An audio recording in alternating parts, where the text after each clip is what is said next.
I knew you wasn't ready, nigga. How you know? But I forgot, huh? Never that.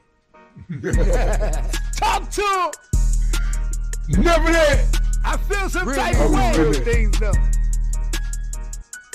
For some reason, I think it's a game to a nigga bring them things out. Ain't been I that. got a problem, I'ma let the nigga know. I be on a mission, the nigga shit I already know. I ain't like none of them niggas, I'ma bring it to them though. Time to get it in, my nigga, I'm coming. Train to go. I'm the real soldier, the gangster, that nigga let it go. I be outside with them niggas and never fuck. Let them know that you ready, nigga, you gon' have to let me know. I run up in your crib and let about that freak up. Talking about you good, nigga, you know how I fucking be. I be with them niggas acting like they really never be. Talking about you street nigga, you gon' have to show me. Hit you with that shit, you ain't never seen this shit. I'm from Jersey, nigga, the real one, you ain't really it. Talking about you gangsta nigga with a big dick. I know a bitch that'll come with a big strap, suck on a nigga, give him neck, you know. Just like that. Dog nigga, I been nigga, you know me. They don't know that. Outside with niggas and never go be. They don't go outside. From the hood, Jersey, north side, double clip. Real gangster nigga, you know how this shit can really stay on my Used shit. to go Z's up to get my whole fit. Seven real nigga, you know how this shit is get. But mama fell in love with the dick. And supply with the dick. So you know I give her the dick. Sincere run this shit. Money, though. Hey, city that I got. Act my run this shit. I don't play no games. I'm from Fort Jersey. Worth run this Philly, shit. Stacking up that money too. I Jersey really run this shit. Get him. The way I move, she say I'm gangster by the way I do. She already Ain't no know. type of talking, you know I'ma keep it really true. Keep it really Niggas true. gon' hate on me for all this shit I really Fucking do. do. Getting to the money, buying houses, let's keep Keep it cool. cool. Nigga wanna stop me, you gon' have to take me on my block. I wish he would. Ain't nothing like them nigga posted like a mailbox. I can bring that new out. I can bring a shotty too. AK the big thing, you know how I'ma really They hating up. A nigga gon' hate cause this bitch be really on my shit. dick. She know I'm just God body. She know how this shit get 5%. I don't play the games they play. She know I'm in the whip, foreign style. You know the shit that they can keep never that get. knock Now she shit. know I me 'cause keep she know that how it's shit. gonna be. Beat 'em up. See, I'm that nigga, one hell of a G. Play the fourth like I'm that nigga. V12. Don't ever fuck with me when I walk up in the bitch. You know I'm I'm one one hell hell of a G. They gonna always hate on me. They gon' always hate on me. But the bitch wait on me. She know I'm just one hell Love of a a G. G. One hell of a G. One hell of a G. What you tell me? They wanna stop me. I'm Never. outside, but I'm really so cocky. Like I'm Rocky. like I'm Rocky. They can't. You already know. You already know. You already know. You already know. You already motherfucking know. What it do, what it motherfucking do. This your boy Gangsta Cat. You already know what time it is. Real player in the motherfucking house. Real player from the Himalaya. I got the low down for the low now, and this is where it go down. You know what I'm saying? I'm such a real player. I see through all the bullshit. See, a nigga can't get that game off on me, nigga. See, niggas can't run game on me, nah, man. I'm the real don of this shit. I read through the game, man. I peek when niggas is trying to run game on me. I ain't green. You see what I'm saying? Salute to everybody out there. Let's get them up in here. You know how we motherfucking do. Another day of some fuck shit. Is it fuck shit Friday? I think it's fuck shit Friday, man. It might be fuck shit Friday. Ooh. Oh my God. But a nigga only running that G shit, nigga. Know what I'm saying? Motherfuckers got to report to the principal's office soon. Niggas got to report to the principal's office today. You know what I'm saying? What they say, line them up. Line these niggas up one by one. We back on that bullshit. I love Fridays. Don't we love Fridays? Friday, don't you love Fridays? Kimmy, ain't Fridays like the best day of the week? No, you love Fridays, right? It's Freaky Friday. You got Freaky Friday, Fuck 'em Friday, Get Fucked Up Friday, Smoke Out Friday. You know what I'm saying? All types of shit happen on Friday. Now, you know what I mean? Niggas get paid on Friday. You know what I'm saying? You know, cat fuck around, get drunk on Friday. You know what I'm saying? Fuck a nigga up Friday. This shit, it go down on Fridays, man. Huh? You said what? Oh, I think she want a piece of chicken. Well, let me get her something. There's something in there. They don't know that. What she following you for? I think she thinks there was something. She thinks she gonna get some? Yeah, that's what she every time somebody move, come What we got going on today? I see niggas been crying in these YouTube streets, Big Heck. What it do, Heck? Salute to all my mods. Jug, what up? Lena, what up? Big Heck, what up? Lady A, what up? Man, y'all know these niggas been crying in these YouTube streets. I hear a lot of niggas saying it wouldn't have happened to me. So you think. Hey, we got our first Cash App of the day. Hey, today, Friday, Cash App. Today, Cash App Friday, y'all. We supporting the motherfucking page all day today. Today, Cash App Friday. Keith Jr. needs some groceries, man. I got to send some groceries money to motherfucking, to college, man. Keith Jr. needs some groceries. This ain't even about Wingstop tonight. Fuck Wingstop. Fuck Wingstop tonight, nigga. I got a college student that needs some groceries, man. I told him I'm going to send him some grocery money tonight. Appreciate that first Cash App. Keely set it off. Keely set it off, man. First Cash App. Yeah, I got that 20. Appreciate that, man. Appreciate that. Hell yeah. Who going to follow up with your boy Keely and hook a nigga up, man? I got to send Keith Jr. some grocery money tonight. He got to go to Walmart. I'm trying to get like $100, man.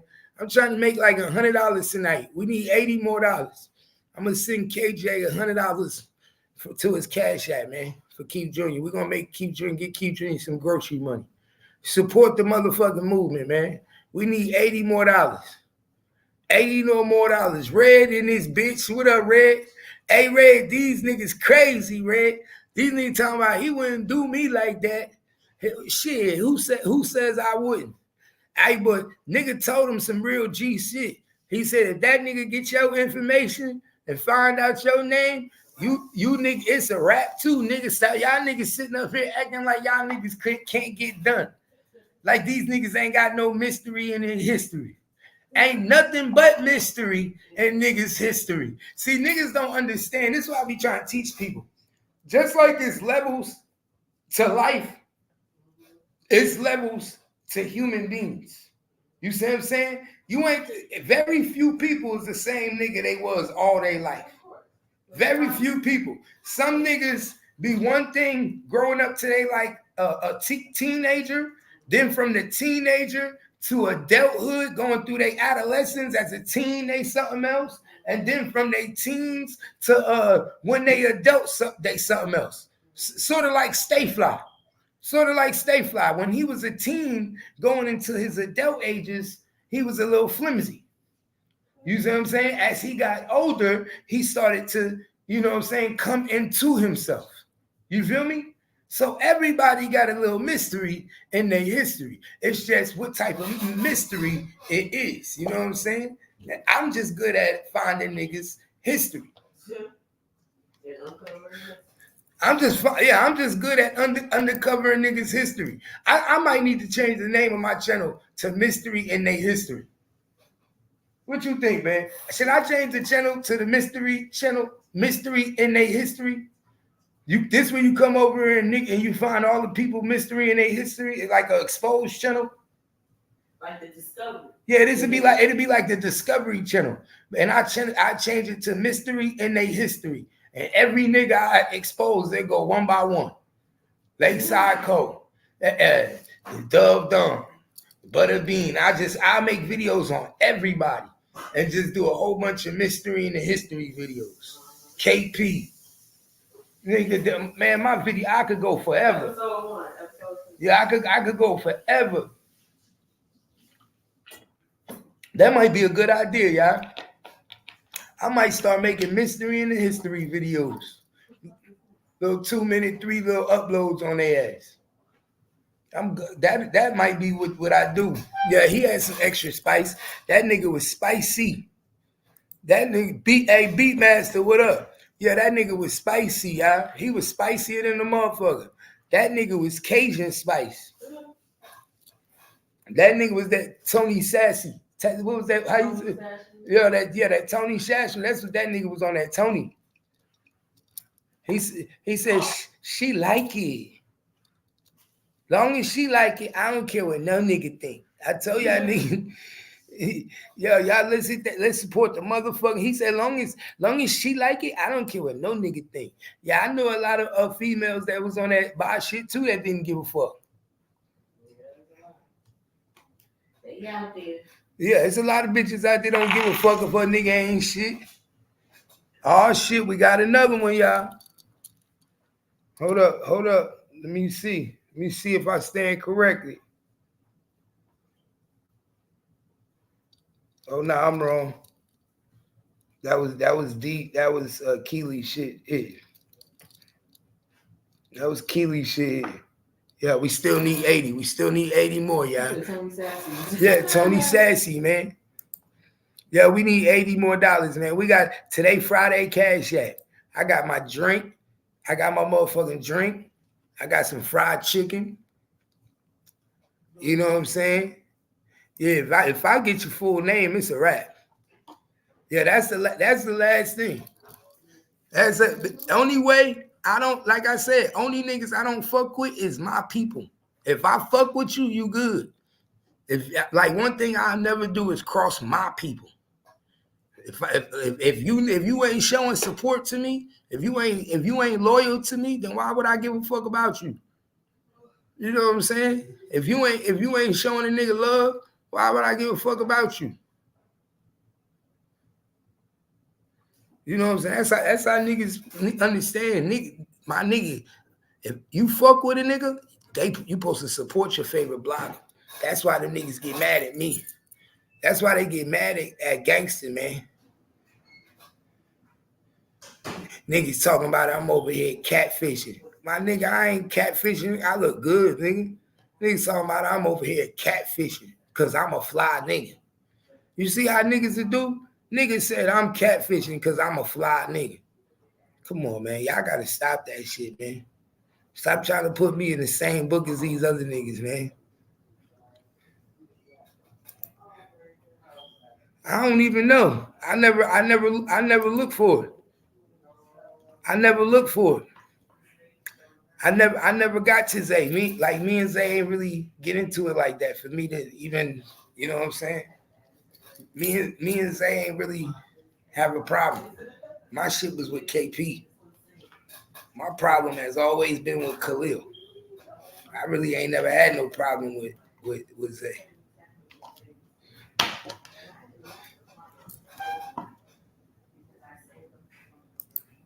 He said, "Did you say crack rock fishing?" What? The fuck is you talking about, man? You want? I don't know what the hell you talking about. I don't know what you talking about, man. Hit that cash app and then tell me what you talking about. Hit that cash app and tell me what you talking about. That's what you can do. I don't understand that language. I understand cash apps.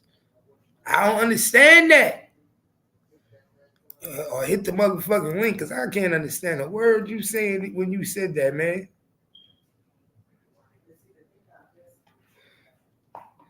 Oh, Nadi was on Hankin today?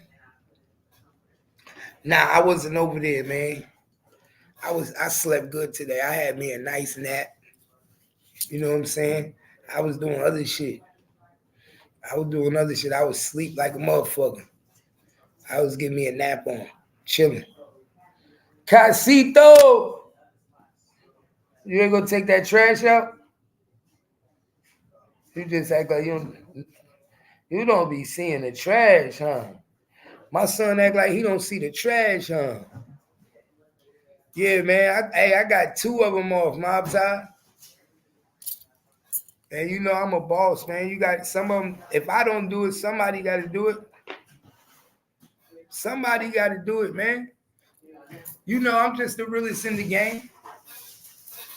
I'm just the realest in the game.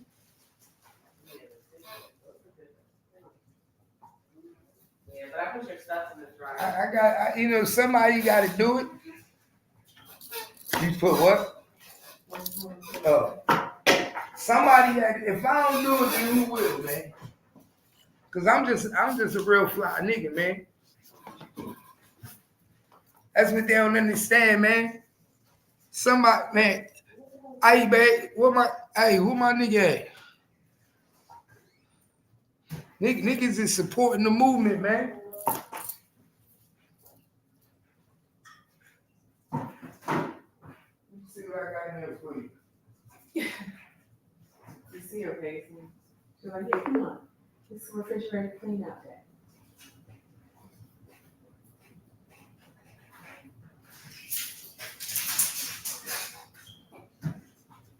We ain't got no more hot tea? We need a hot packet too. I guess we could go. But we ain't got a sugar too, do we? No. I might be able to store it.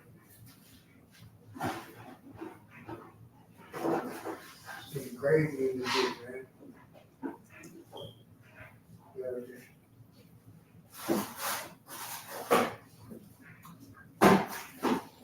Yeah. Hey, they be souped up. Hey, say, Cat, who got the best barbecue in Fort Worth? Because I might come out there tomorrow.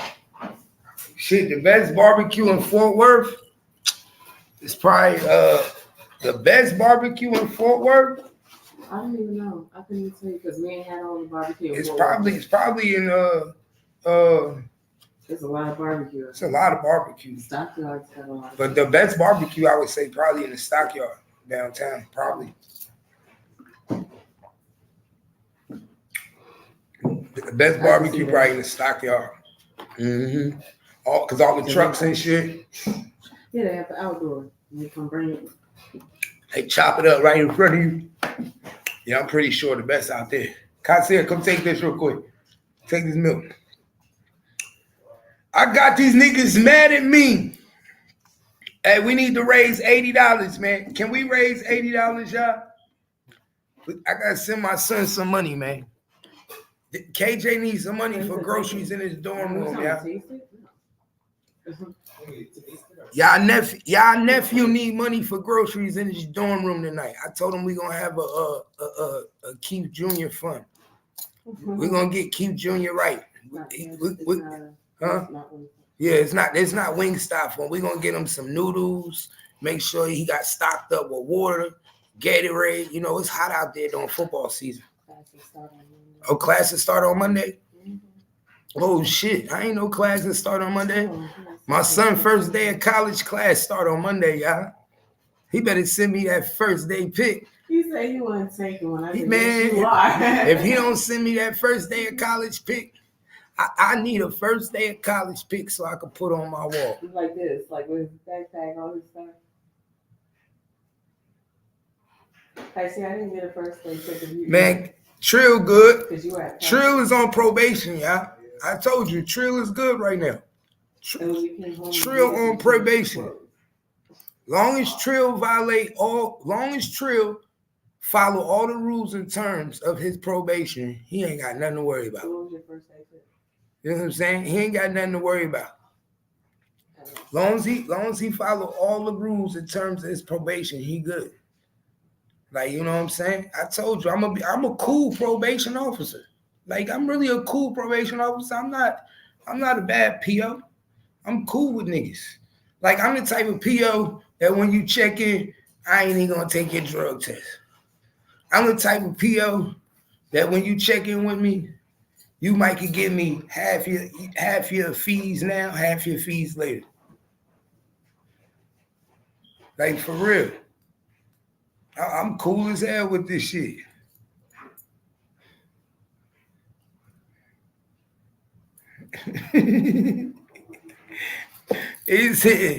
I'm saying he could pay it up front. Or he could pay it, what you say? He could pay it up front or he could fucking pay it what? It's up to him, man. Why you want to pay that shit? He can, like they said Trill got to pay $1,216 a year at $10 every 3 days. It paid all up front or payment. It's up there. I'm a good PO. Oh my god. I'm a good PO. Like, one thing about me, I'm cool. I told you I'm cool. I'm cool as hell, man.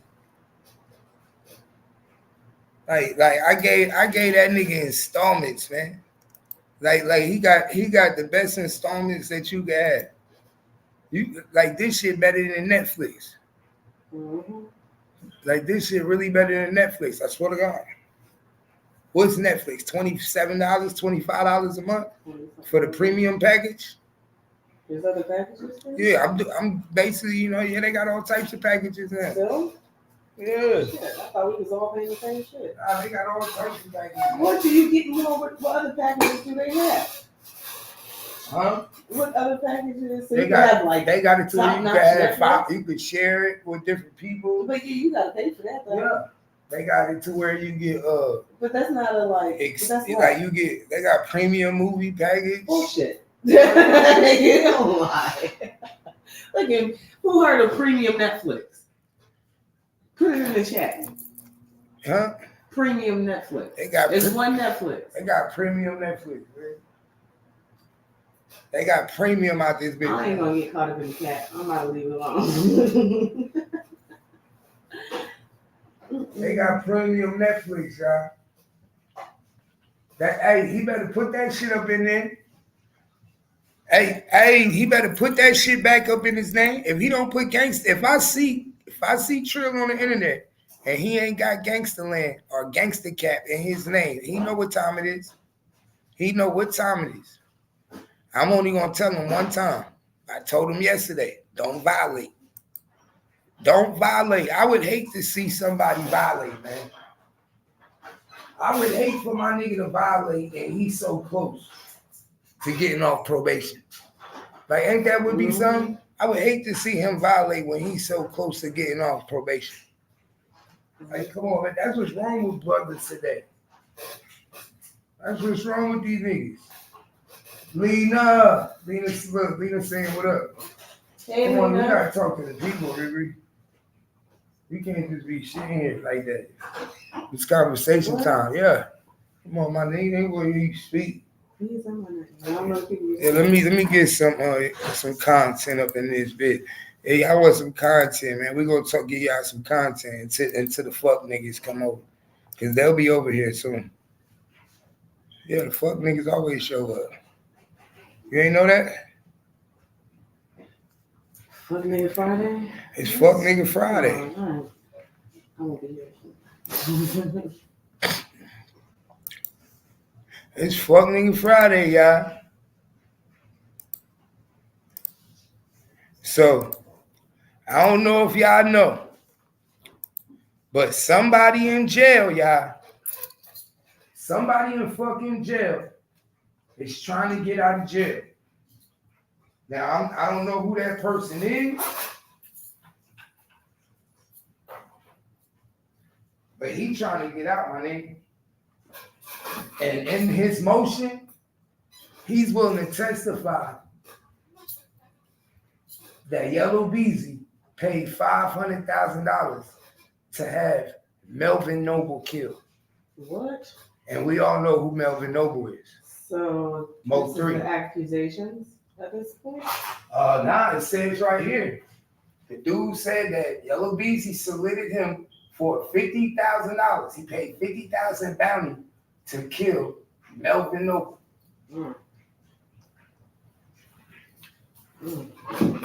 So they saying that the judge isn't going to so-called go with it. But my thing is, why now? It's been since when? How long? Right. Well, I mean, you're trying to give something up because you're trying to get out of trouble. That question always stands to stay and remains, because when people back up against the wall, they start throwing shit at you. Lil Woody told us that. So $50,000. Where you at, Rainwater? So now it's coming out. So now we getting info. We always knew it was a hit. We always said it was a hit, especially when BZ went to Mexico. Remember when he went to Mexico? And after this shit happened, this nigga went to Mexico. Just like when Lil Durk shit happened, he took his people to Miami. Every time something go down, niggas trying to get out of town because they know it might be some backlash behind it. Right, or accusations start flowing. So you rather be as far away from as possible. Now the key is, who is this person that's in the jail that's giving this information? Right, and Is how it viable is what they're saying. Is it Kiwan?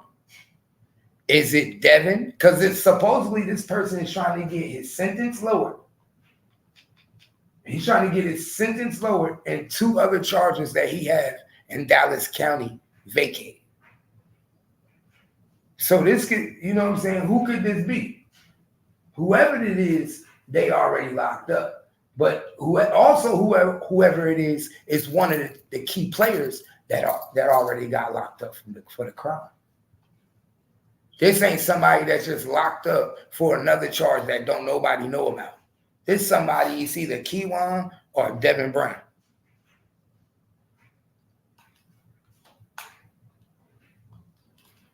I wouldn't be surprised if it's Kiwan.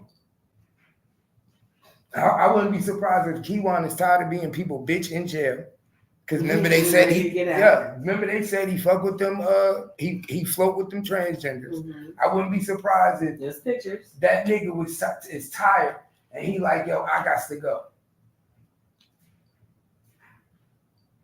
Kenny B from Fort Worth. Kenny B ain't from Dallas. Kenny B ain't got no charges in Dallas. Kenny B is from Fort Worth. Kenny B wouldn't have had no charges in Dallas. Them Dallas charges would have came from one of the key players in the Mo3 case.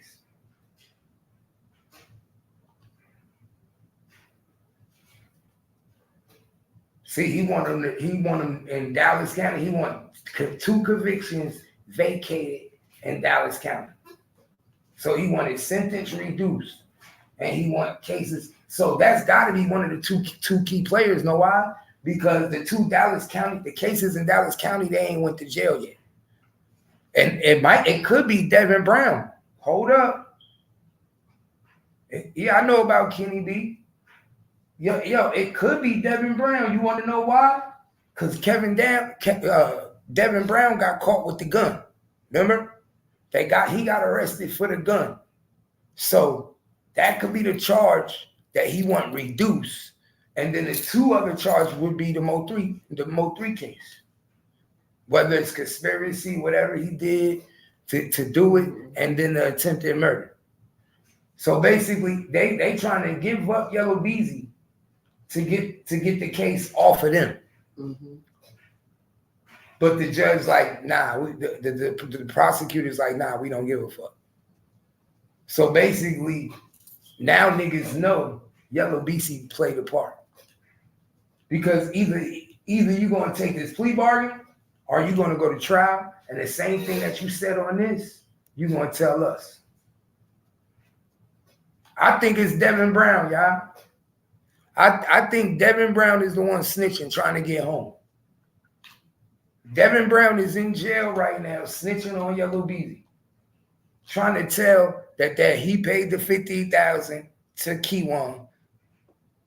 Because remember, Kiwan was taking them pictures with all that money before the shit happened. That's why I said dumb niggas put everything on the internet.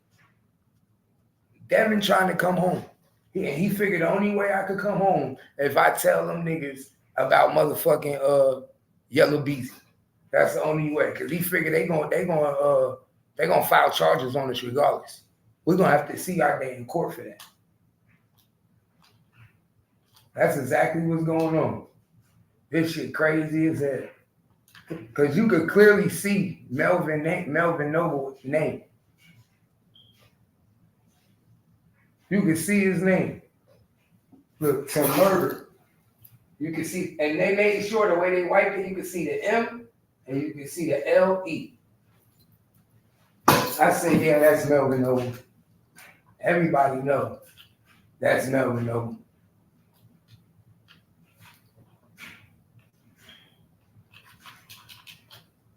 I said, that's fucked up, y'all. That's fucked up, bad as hell, y'all. Now we know that it was a hit. Well, we knew it was a hit, But now we knew it was even more of a hit. And who paid for it? I think everybody kept saying Earl Spence paid for it. Yeah. Remember? Saying he had money in it. Everybody felt Earl Spence paid for it. Revenge. But nah, I think Yellow Beezy wanted to handle his own work. Now you shot me up in the car, you bragging on it, you caught me on Rayburn Turnpike. Well, guess what? I need my get back. The only thing about it is the difference was Mo 3 was doing his own work. Remember, I always said it's always best to do your own work because you can't tell on yourself. When you do your own shit, you alleviate a snitch.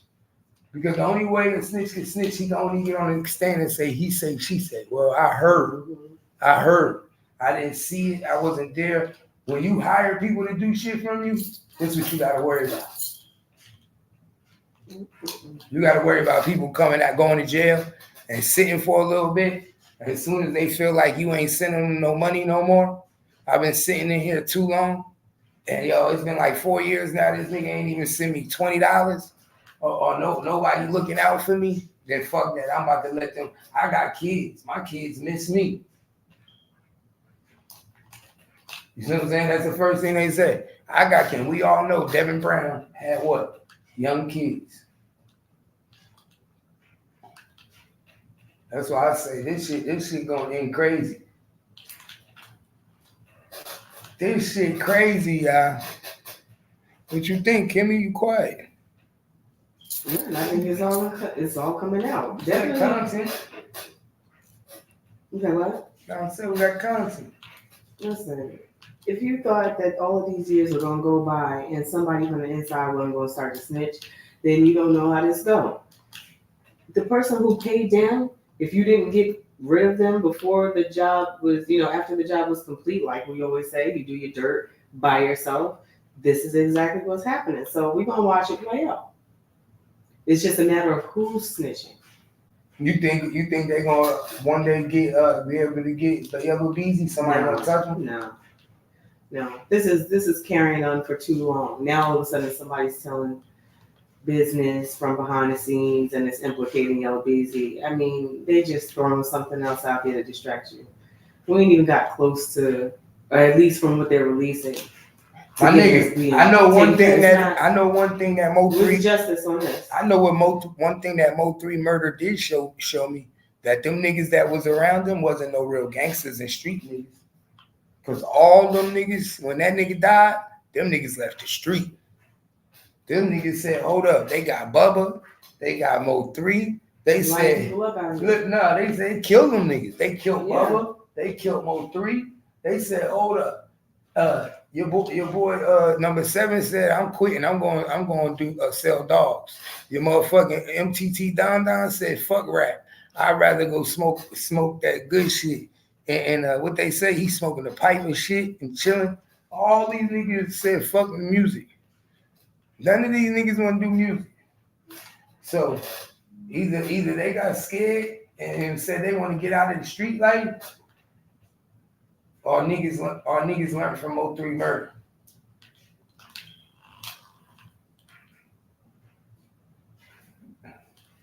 But this shit crazy. This shit, and you right about that though. If you don't get rid of the nigga that did it, he could forever hold it over your head. And you're the money. You're at the top of the pyramid. You're the one that funded it going down. So why do you think people are not going to try to save their ass and implicate you? Mm-hmm. So especially later on. We don't find out. As I said, like nigga, where my care package at? Right. You telling me I ain't got no soap? Commissary. Hey, Mama. We need to take this dog to jail.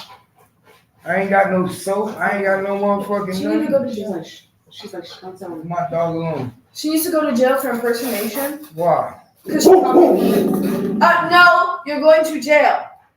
No saying that. Where are the handcuffs? Where are the handcuffs? She's going to jail for impersonation. She copied me. You copied me. Copied what? I was the first one to wear black in this house. Shut up. No, you're not the one that can only be black. You know why? You're not the only one. You're going to jail for impersonation. You have no right. You're dancing. Don't get buck at me. Where the cops at? Where the cops? Because you're going to jail. She's gonna pee in your room. They're going to erase you. No, sit down. They're going to get you. They're going to lock you behind bars. You're going to eat that nasty prison food. None of this little kibble that you eat here. They're going to get you at the prison school. No, because you're going to have to wait in line for showers, huh? They're going to give you good. They're going to give you good ones. No, because you're going back into the kennel. They're going to send you back. They're going to send you back. You're going to have to wait in line for your little bath time. She looked at me like, what? You're going to wait in line for your little bath time. They're going to give you hardly any food. You're not going to do it right. Yeah, just walk away because you're going to jail. She knows she's going to pee in your room. You better She said, you got me. She said, I got you. You just wait. She said, I ain't never, ever going back. She got the fuck up out of here. Them dogs do, I think they do understand what we're saying. I just thought she was arguing with her. She literally just got the fuck up out of here. Like, fuck, I don't want to hear you. Right. Like, she didn't even want to talk to you no more. A whole argument. Fuck, they going He said, not them boys that ran up in your house. Because Kyle was saying, you need to be locked up. You go to You know what I'm saying? Drew said he thought them boys were, hell nah. They thought you was like, get on the ground. They all old shit kept going there. What? They thought the boys ran up in the house. They thought you was police. You better hurry to get your stuff or shit down here. Hey, matter of fact, I might let you join the police force. No, absolutely not. Yeah, my YouTube channel will blow up. Are you kidding me? Yeah. You're gonna use me as source of revenue for your YouTube channel? Yeah, my daughter a cop. Absolutely not. Why? You want to be a cop? No, I'm not gonna be one of those prejudiced law enforcement people. I could scare all these niggas on the internet and my daughter become a cop. So you're gonna use me as leverage? Yes. No. We'll get no more, we'll never get a ticket. Dad, you'd be the first one I'd give a ticket. You for real? Yeah, you can't drive. He'd lean back in the car, he'd be like this. You gonna give me a ticket? Yeah. Oh, you got it? Yeah. Where is it? I didn't see it. Yeah, where? Show me.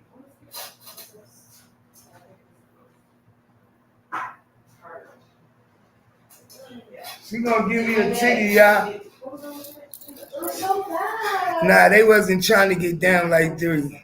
Them niggas said we done with this shit. Like, it was so Nah, for real, bad. they I was said so we done with this shit. Kaya. Alright, Lena. You know I'm here chilling. We saying it's Friday night. We sitting in this bitch chilling. Yeah, them niggas wasn't trying to get into nothing with that to what Mo 3 was in. And I thought it was Thursdays. They moved it Friday. So I'm like, oh, I just arrived. And I'm like, okay, I'll just go to the gym. Maybe I was going to the gym at that time after I was I went in. I saw my friends. I sat down and everything. Y'all, I that's fill just out this little pamphlet thing for like capping down for later on in the year. But after that, like so many kids that were just coming in, they were skipping the lines for t-shirts and going in to get breakfast while all of us were already waiting to just get in the line. And they were trying to stop us to get in the Yeah. When we were trying to get our t-shirts and get breakfast for senior breakfast. they got new t-shirts. I thought so too. I thought I missed it, but then they're apparently they switched it to Friday. Oh, he is? Yeah. So Oh, and if he over there online, make sure you tell him I'm calling them people on Monday. we have to go to the line Friday. Because I'm not gonna let these newcomers that just walk in. If he online and he ain't got gangster in his name, he ain't got gangster land in his name, gangster cap or gangster lane, I'm calling them people on Monday. They had this churro one. They had this churro one. See, I think he think it's a game. Bacon and potato. I wish I got the churro. I told him the only way he could be on somebody's channel, he gotta have gangster in his name. It's gotta say gangster cat or gangster land. It must be about to rain, y'all. Is it about to rain? We got our shirts and everything. We're eating. We get drinks and everything. And they made us put on our shirts that way they could hold the picture. Yes. Oh my God, my notes that me and my friends are all saying it. Oh, it's about to rain. Because they don't want to wear shirts. Y'all see that? Y'all hear that wind? Their outfits, like they went to the bathroom to change. As I'm sitting there and everything, so many people they're trying to take their seats right now. I'm like, oh, that seat's taken and everything, like, because their stuff is right there. Hey, y'all already know what it is, man. Share the motherfucking live, y'all. Let them niggas hate a nigga like me. Let them fucking hate. Ain't no reason to get mad. She went to the bathroom again because more of my friends wanted. Damn, ain't no rain in the forecast. Somebody else takes her. We need some damn rain. I said, that was her seat. She didn't care. It got on my nerves. I'm always like, you know what? We need some motherfucking rain. We're all back and everything. I was in the bathroom. That's what we need, y'all. We need some motherfucking rain for real, for real. Yeah, Trill back online. He ain't got that name. We're gonna see what's up. We're gonna have some fun. Like I said, ain't nothing but content gonna be made. If he wanna keep playing. That's why I do not get up. I put my stuff over my shirt. Everybody else is over here doing the opposite. I'm like, exactly, like. Yeah, take a picture and go down. Like, right after we got out, there was little bathrooms that you could go change in if you wanted to wear your shirt all day. Like, we gonna find out. Just took my shirt off after class. But what also got me there was that as I'm walking up the stairs, after I took the black shirt off and everything, the worst pain happened to me. I'm walking up the steps. You know I'm wearing sandals, right? I'm walking up the steps. Tell me why. As I'm walking, I'm holding my stuff. Boom. My toe hit the next step. And you know my toes have long nails too. Tell me if it looking like this. Oh my God. That's how mine be looking because I'm always. Look, it took off the entire toe. I was so bad and it hurt too. I was popping. I was mad. So I'm like, I was just in a bad mood at that point, but I'm like, it's like way too early to be mad. So I'm like, I'm trying to salvage my day. Like, we go on, we have a test in that. Like a little quiz. Show up or anything. I get that over with. I'm irked, but I get it over with. And then, like, right after that class, I have PE. We don't do nothing. Thank you. Free day Friday. Lord. It's Cash App Friday. No. It's Cash App Friday, y'all. Huh? No, stop. No. Don't be Friday. Don't forget, support the channel. Free day Friday, which we do have to do nothing. Like, I loved it. And then for my 5th period, I hated it because it's like world history type stuff. We had to do another test, and he's like, "Oh no, I don't care if you get the answers wrong." So now you know daggone well. Why is it you giving us a test and you gotta go grade it like it's like it's supposed to be important? No, it's supposed to be the gauge what y'all know, what you don't. I'm not grading it for grade. We did it anyways and everything. And he gave us another piece of paper. I'm telling you. He gave us another piece of paper. He's like, yeah, we're gonna get them away from them kids. We're gonna get them away from them kids. We're gonna get Trill away from them kids, man.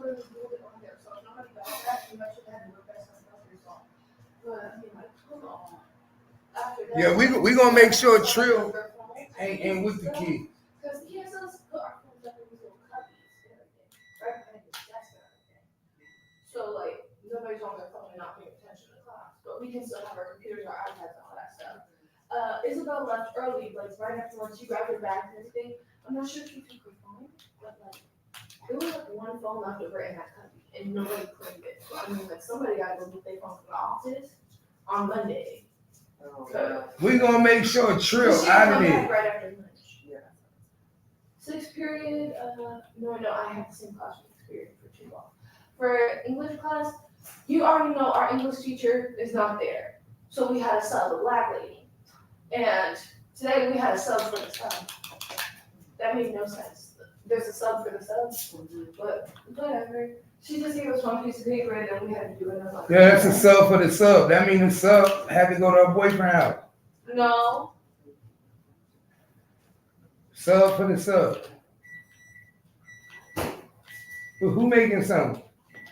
Jesus. Jesus.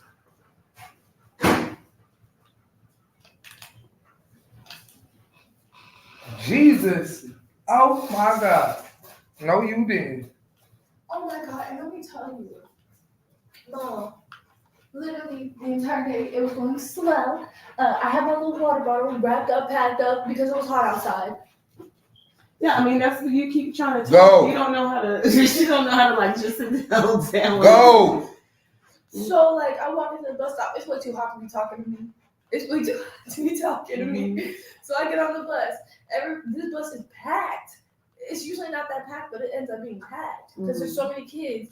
They don't usually ride the bus, get on it. People have their friends get on with them. I'm like, I'm done. They're going to stop letting y'all have people get on the bus if they start getting too packed. Yeah, exactly. Because last year, the last bus driver we had, she didn't let nobody bring their friends on the bus. But you know how she got suspended and everything. She got kicked off. Yeah. So it's like, oh my God. This new one, she just don't care. And I'm like, but like as I'm on the bus, it's like really hot and everything. My water bottle, I don't know what happened, but my water bottle fell out of my pocket, out of my backpack pocket. It fell on the floor and all the water spilled out. All that ice cold water. It's way too hot to be wasting water. So I'm over here, I'm upset. I'm like, you gotta be kidding me. I'm over here, I'm having a stroke on the bus. And Chloe's sitting mad close to me, Jen. She's sitting mad close to me. It's way too hot to be sitting close to somebody. I can feel your body heat on mine. Like, no. How come you don't just ride with Jalen in the morning?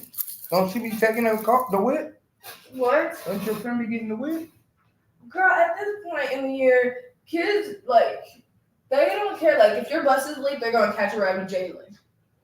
If you miss your bus, they're going to catch a ride with Jalen. But I'm surprised she don't just hit you up on the way home, on the way here. She ride like past your house. Like, yo, I'm coming to get you, girl. She goes early on because I don't know what she has to do. But she's always early on. On the first day, she took me and Khalid to the school.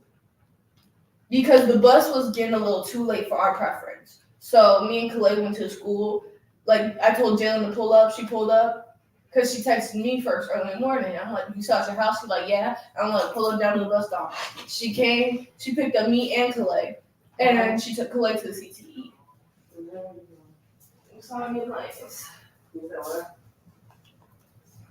Oh shit, man! Yeah, my daughter could talk, y'all. I told her she need her own podcast. Are you kidding me? I told her she need her own podcast because she talk her ass off. Dad, I'm not your son to know you. Oh, you know, my little nigga. Hey, Marie. Go. It's like, nah, my daughter, man, my daughter could talk. Go. She be talking and talking and talking and talking and talking.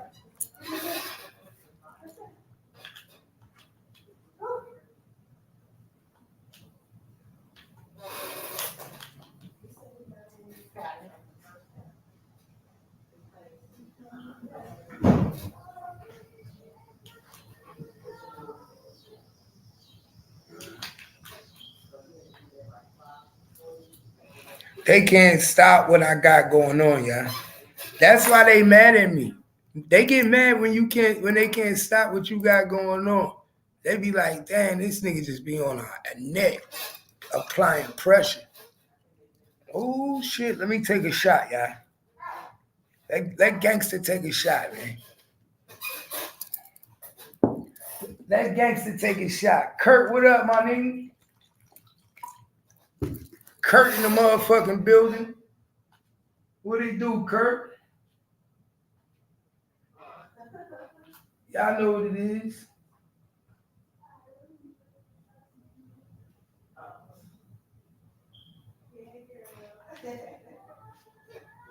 He's showing that family. You know how these niggas do, man.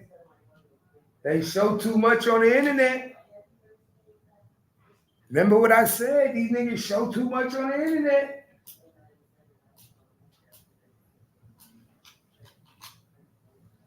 Remember I told you these niggas show too much on the motherfucking internet. Hey, did y'all hear about the cartel suing P. Diddy? That shit crazy, bro. Mr. D. Yeah. Want a drink? Yeah. Come on, come here. Who is that, my son? Is that my son, Kareem? They got a game in 6 days, 7 days. 6 days. Yeah. Tell them what's up, how it's looking. Tell them I'm trying to get that money. I'm getting some money for some groceries right now. Gangsta Land is going to support to the donation to keep Junior some groceries at college. If you support Gangsta Cat, man, we need some groceries. Gangsta Cat need to buy some groceries for his son at college, man. We need $80 more. I'm going to send him a C-note. We need $80 more, y'all. Support the movement, y'all. But yeah, how many of y'all heard about that shit with P. Diddy, man? This nigga getting sued by the cartel.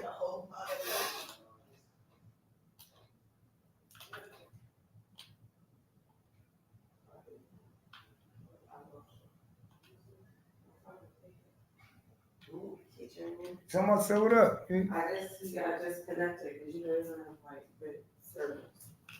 What are you talking about? Nothing. They got a game in like 6 days. I had text Shanti. He was trying to make sure I was doing that text Shanti. So about what? Oh, because she finished. This was her first week of school. So why you want to make sure we did? Yeah. Who the fuck else was it gonna be? Right. He was like, I guess because she had told him, because I texted just a minute ago, because I didn't text her on Monday. Like, happy first being corny, because I told her that's what I was going to do. So I just said, look, you had to get the first week. So she had told him, and he was like, let me see. And I guess he read it, and he was like, yeah, that looks like something my mom would say.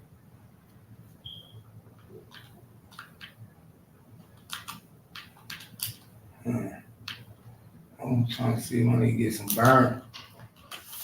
You trying to get some burn, baby. It's college time. I think college games start this week. I think this is the first week of college football, if I'm not mistaken. Yo, did you hear about, you getting your dad a drink yet? Mm-hmm. Did you hear about P. Diddy getting sued by the cartel? No. Yeah. Supposedly the dude that was doing numbers with him and pushing is in jail suing him now.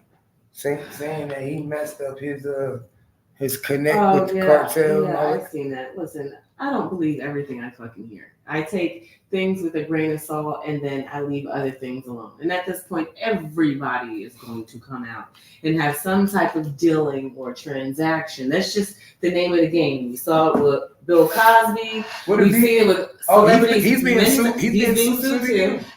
You see this with celebrities all the time. And then to act like you don't understand the levels of which it's coming down on your head from, to just act like these people are coming out of the woodwork with accusations is insane. But they said the new one with Bill Cosby was back from what, 1972? Come on, it's 2024. Like, just stop. This man, he can barely speak. So it's like, what are you trying to do?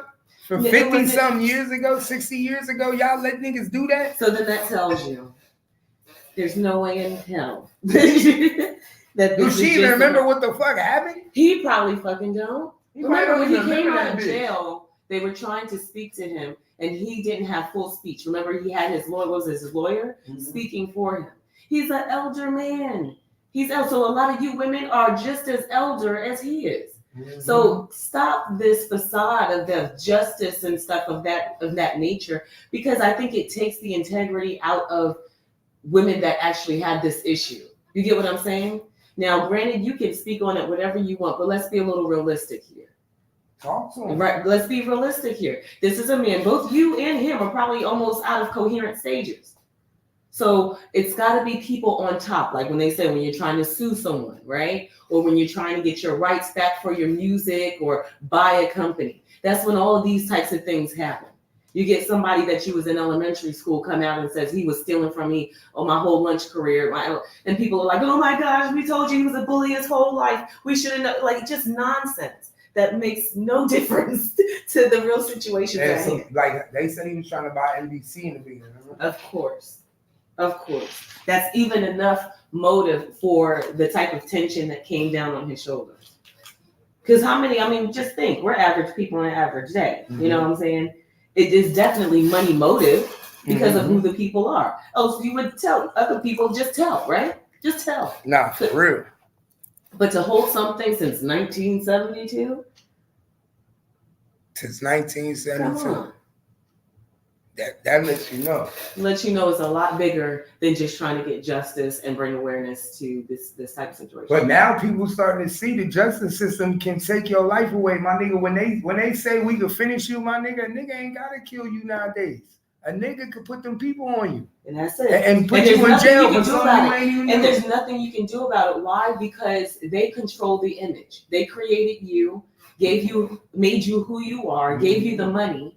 You know, hard work, the struggle comes on. But once you start networking and get to where you need to be, it's nothing but open doors for you, right? And we talk about those Nori doors all the time when he made that explanation of which doors to walk into. Some people just keep walking and walking and walking, and they get down. Once you open one door, you're gonna open another. Right, but that's the name of the game. But understand, these are the same people that know your secrets. They made your image. They help create and mold. That's the thing.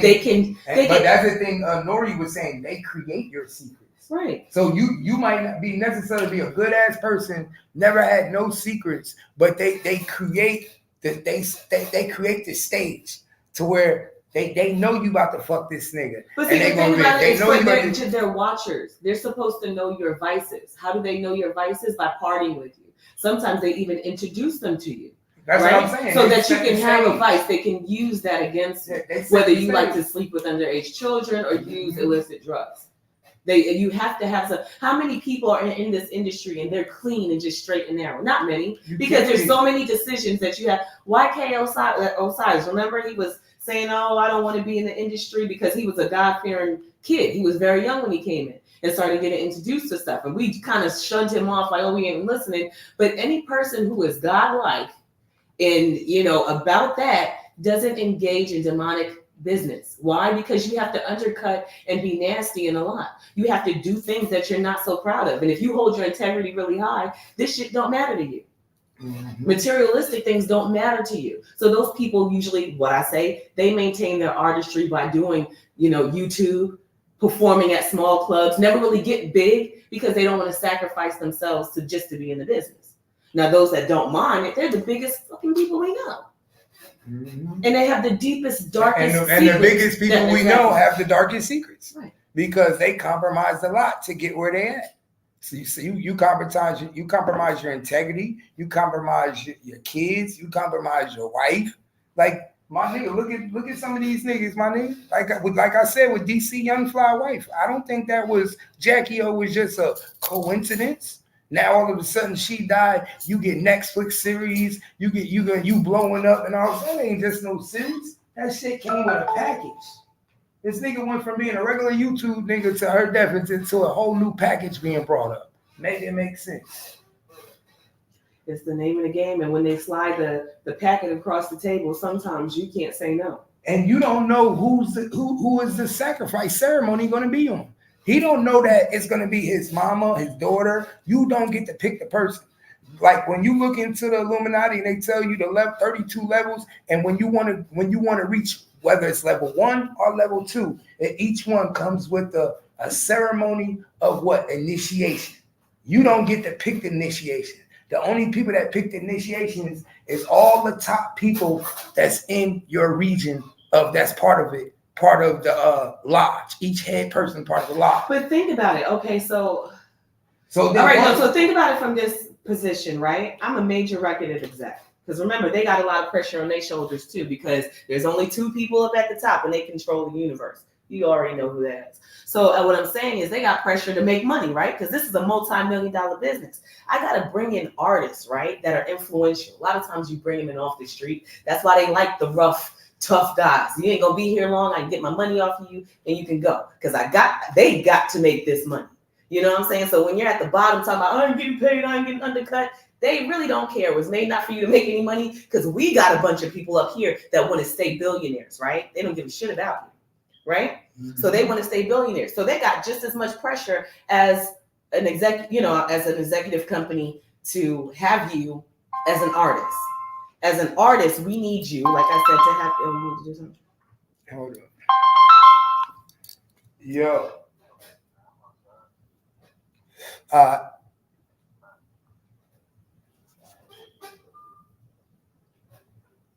What I was saying was, as an executive of these companies, you need the artists to be artists, and you need emotion and different things within the music so that you can continue to sell. So you play on their emotions, whether you have someone like a Keisha Cole constantly singing heartbreak music. Well, what do? You make sure that she's hanging around nothing but guys that ain't shit, and you introduce them, because remember, a lot of these relationships are networked and introduced, and then they introduce you to someone, and then you get your heart broken and you got a good song. Or you're a drug addict and you can do music all night. They know you high off of cocaine, but you can run out 10 to 20 songs per night, however it goes. They use these things against you to continue to work you and make the money off of you. They really never cared about you in the first place. They're creating everything that they need to get out of you. And then after you're used, they'll bring somebody else. And then after you're used, they'll bring somebody else in, and they'll be the next hottest thing. You're just a workhorse for these people to make money. That's it.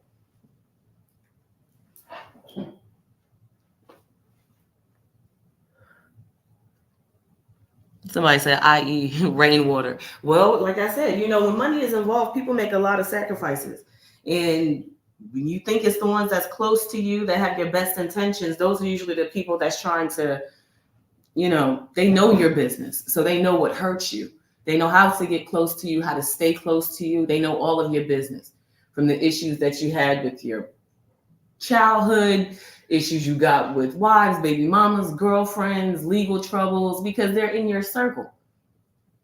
But these companies are the same way. Their job is, if you're the product, my job is to know how to properly sell you. You get what I'm saying? If you're the product, as the artist, if you're the product, I have to know how to properly sell you. Just like with anything, like when you're selling shoes, t-shirts, hats, the artist is the product. So they have to know the artist up and down. That's why they know, okay, he got a rough life. If I X his mother out, he ain't gonna care, right? Because they got a bad relationship. But if I hit his brother up, I might get a good album. Mm-hmm.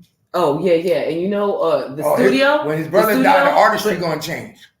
Right, because the person's emotion changes. I can sell you. You know what? People forget about that. It's we always think about the insurance policies that come out, but we forget that they also know, because they study these artists. They also know when they could get their best music out of you. Yes. They know when Mary J. Blige was going through relationship issues. Right, coming and showing up a black guy, she was singing the best music from the soul, right? Didn't give a fuck if she was getting her ass beat. Right. They said Shaka Khan. They said she's top singer. My dad grew up. He's around with Shaka Khan. She's still singing. They've been saying since the beginning of time, she's one of the biggest drug users. She probably can get up there and perform. Well, she has gotten up there and performed extravagantly. They consider her, a legacy in the industry. You get what I'm saying? But they knew that she loves drugs. So just like I was mentioning when you walked out, just like I was mentioning when you walked out, they could probably feed her coke and she could probably bust out 10 songs. You get what I'm saying? Mm-hmm. So I'm going to give you what you need so that I can continue to sell you. Now, what's unfortunate is after they all used up, right? And after they're all used up, we're calling them crackhead. We was watching Whitney at her worst, but it's too big on stage that they had been giving this to her the whole damn time. Not knowing that all they did was break her down. Right. Like, people don't remember. They'll give you drugs to get you going in the studio. That's how the studio go. What the Enchanting say? She said in an interview, her first mixtape, she popped a pill and she said she damn near completed the whole mixtape. She couldn't believe it. So once you get that high, you like, oh my God, I have to do it again. Right. Because I make my best and music. I'm trying to come up, and they're loving it. They're loving it. I'm getting shows now. I'm getting money now. I'm getting attention now. So you don't even realize that you don't have an endpoint until you're addicted. And now you sleeping during sessions and they're yelling at you, oh, you're not showing up for meetings. Well, I'm an addict now. Well, that's the key. Now you made me an addict and now I can barely sing. Now I can barely do what you want me to do. But it was cool in the beginning because you saw how it made me perform in the studio. Right. That's what happened to a lot of artists. That's what happened to old girl that was on Rockefeller. A lot of people don't remember. What was her name? They turned her into an alcoholic. Tierra Marie. People forget about her. She was very young when she came in the game. Let's not forget. She didn't come in the game even at the age where you can drink alcohol. She was 15. So who you think was giving her alcohol? Who you think was feeding her alcohol at this time? Drew Barrymore was able to smoke and drink at 13. Her mom, because she was a young actor, you know who Drew Barrymore is, right? She was a very young actor. She wasn't of age to go into clubs, but she was allowed to go into clubs and bars. She was partying with her mom. Her mom did a lot of these things with her. Not a good example. You're living through your child, but she was able to do a lot of different drugs. You get what I'm saying? You're only 15, 14 hanging around with adults. You get what I'm saying? That's a real inappropriate thing for other adults to be hanging around with children, but they have access. They have money. Justin Bieber, all of these kids. They treat them like they're adults. Right. We forget that when these kids get around these adults in that industry, they don't treat them like they're kids, or they would be in a kid's place. That's why the illusion of age doesn't exist there. You get what I'm saying? The illusion of age doesn't exist there. To them, they're all in the same spectrum. You get what I'm saying? So if I'm sitting around, first of all, you're doing drugs, right? Mm-hmm. Now you're sitting around a 13-year-old hanging around them just because they're in the industry and they've got the biggest name.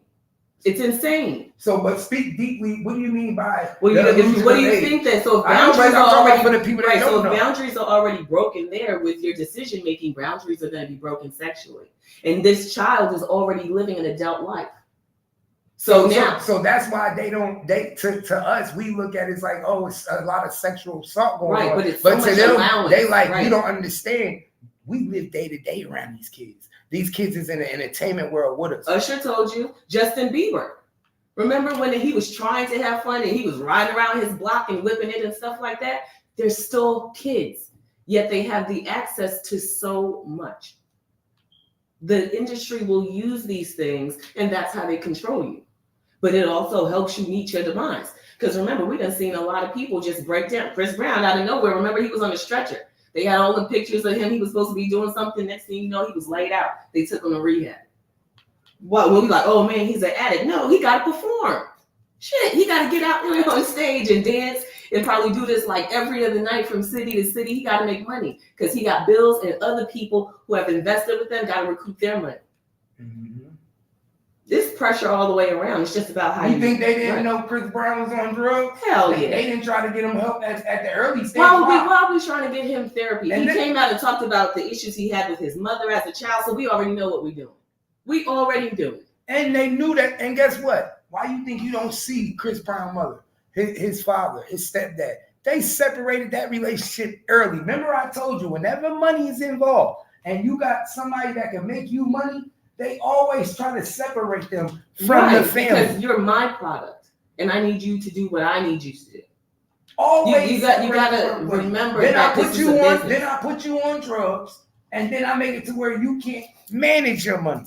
Now somebody else has to manage your money for you. Mm-hmm. You don't have your mother or your father, anybody close to you, around you that love you. Then next thing you know, you exploit it like a motherfucker. They do that to all of them. Oh. All of them. If you a football player, basketball player, why do you think they hate that Ja Morant father so close to him and at every game and all that? Why? Because they can't separate him from the money. Right. He's still like a manager, a father influence. He's gonna tell them, no, don't do that. You don't need nobody to hold your money. We can check our own bank accounts. We get people like that doing shit. They don't want you like that. That's why they don't want. The business is supposed to be on them. My nigga Ja Morant supposed to be the biggest player in the NBA after Kobe. He was supposed to be the face of the NBA after LeBron James. They don't talk about him no more. After that club caught with the gun, they try to alleviate him, put him out of every conversation. He ain't got commercials no more on TV. You won't advertise. Why? because of his father. If he would have relinquished himself to a different mentor, like they want you to do, put you around a Shaq, then Shaq gonna put you around somebody else. Put your and then say, oh, my dad won't be. They tried to suspend his dad from coming to the basketball games. He said, if my dad can't come to the games, I'm not playing. The white man tried to do the extent to make it to where to let you know we own you, nigga. People don't understand that. If they want you to own you, they got you. They know what you do about it. You're nothing but a product to them. The only thing is that you're living. You're able to talk back. It's not like they're selling an object. But they, like I said, they do the same marketing you would do if you were selling hair.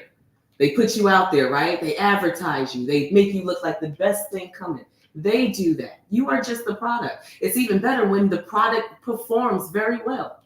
You get what I'm saying? That's all that it is. And we don't look at it as that type of transactional situation. You're looking at it like, oh, I'm the artist and this is what I want. No, it was never meant for you. It's all about me. You get what I'm saying? I found you. That's like me getting the best connect. Ooh, I went out there and I found the best nails or whatever I'm selling, the best food. And what people don't understand, I'm going to see if I can get the best loan in his name. Period. And I'm going to make more money off Can I get the best loan in his name and make more money? If I can prove that he could generate me money as a rapper or artist or engineer, I'm going to generate a company in his name and then get the best loan. Find out you're multi-talented. God, we hit the jackpot. Come on. Now I can sell you. I could sell your instrument. Why do you think Dr. Dre was so motherfucking important? Because you can make beats, you can write, you can rap. Once you got a nigga that can do that, you can control the industry. He knew that. Why you think it was so pivotal when he left Death Row? Suge Knight it was like, yo, that's why he needed the but that was the leverage that he had to argue with. I'm a writer. I produce. You get what I'm saying? So I do it all. Yeah. But back then, nobody understood that. Nobody understood. He understood. People still don't understand that. Yeah, he understood it. And he still raps, but his main thing was always what? His music. You get what I'm saying? So it wasn't like he couldn't do that, but that was his leverage. He wasn't just a rapper. You know what I'm saying? You could get rid of these niggas. But me, I make this shit. And then he started learning publishing. Nigga, I'm writing this shit for them. Hold up, I'm helping these with the raps, and they getting paid as if they wrote the music. Yeah. Now you don't even think about that in the beginning, because everybody friends and we just rapping. And then now when the business started, the money started coming, like, hold up, I wrote all this nigga shit. That's why Ice Cube became so smart, because he wasn't too stupid either. He was writing his own shit, right? But now you thought these was all your homies, and you start, wait, y'all moving a little different. Dre, you moving differently. My nigga, I thought we was all doing this together. Then you start to be like, boom, let me get my stuff together so that I can come with some leverage. You get what I'm saying? You start to learn things. And that's why he was able to make it as long as he did in his career. You know, he went on to making movies and talking, and his own stuff. So he was able to progress from that, but he was able to use that leverage. But he probably watched him and was like, oh, I see what you're doing. I got something to come with too.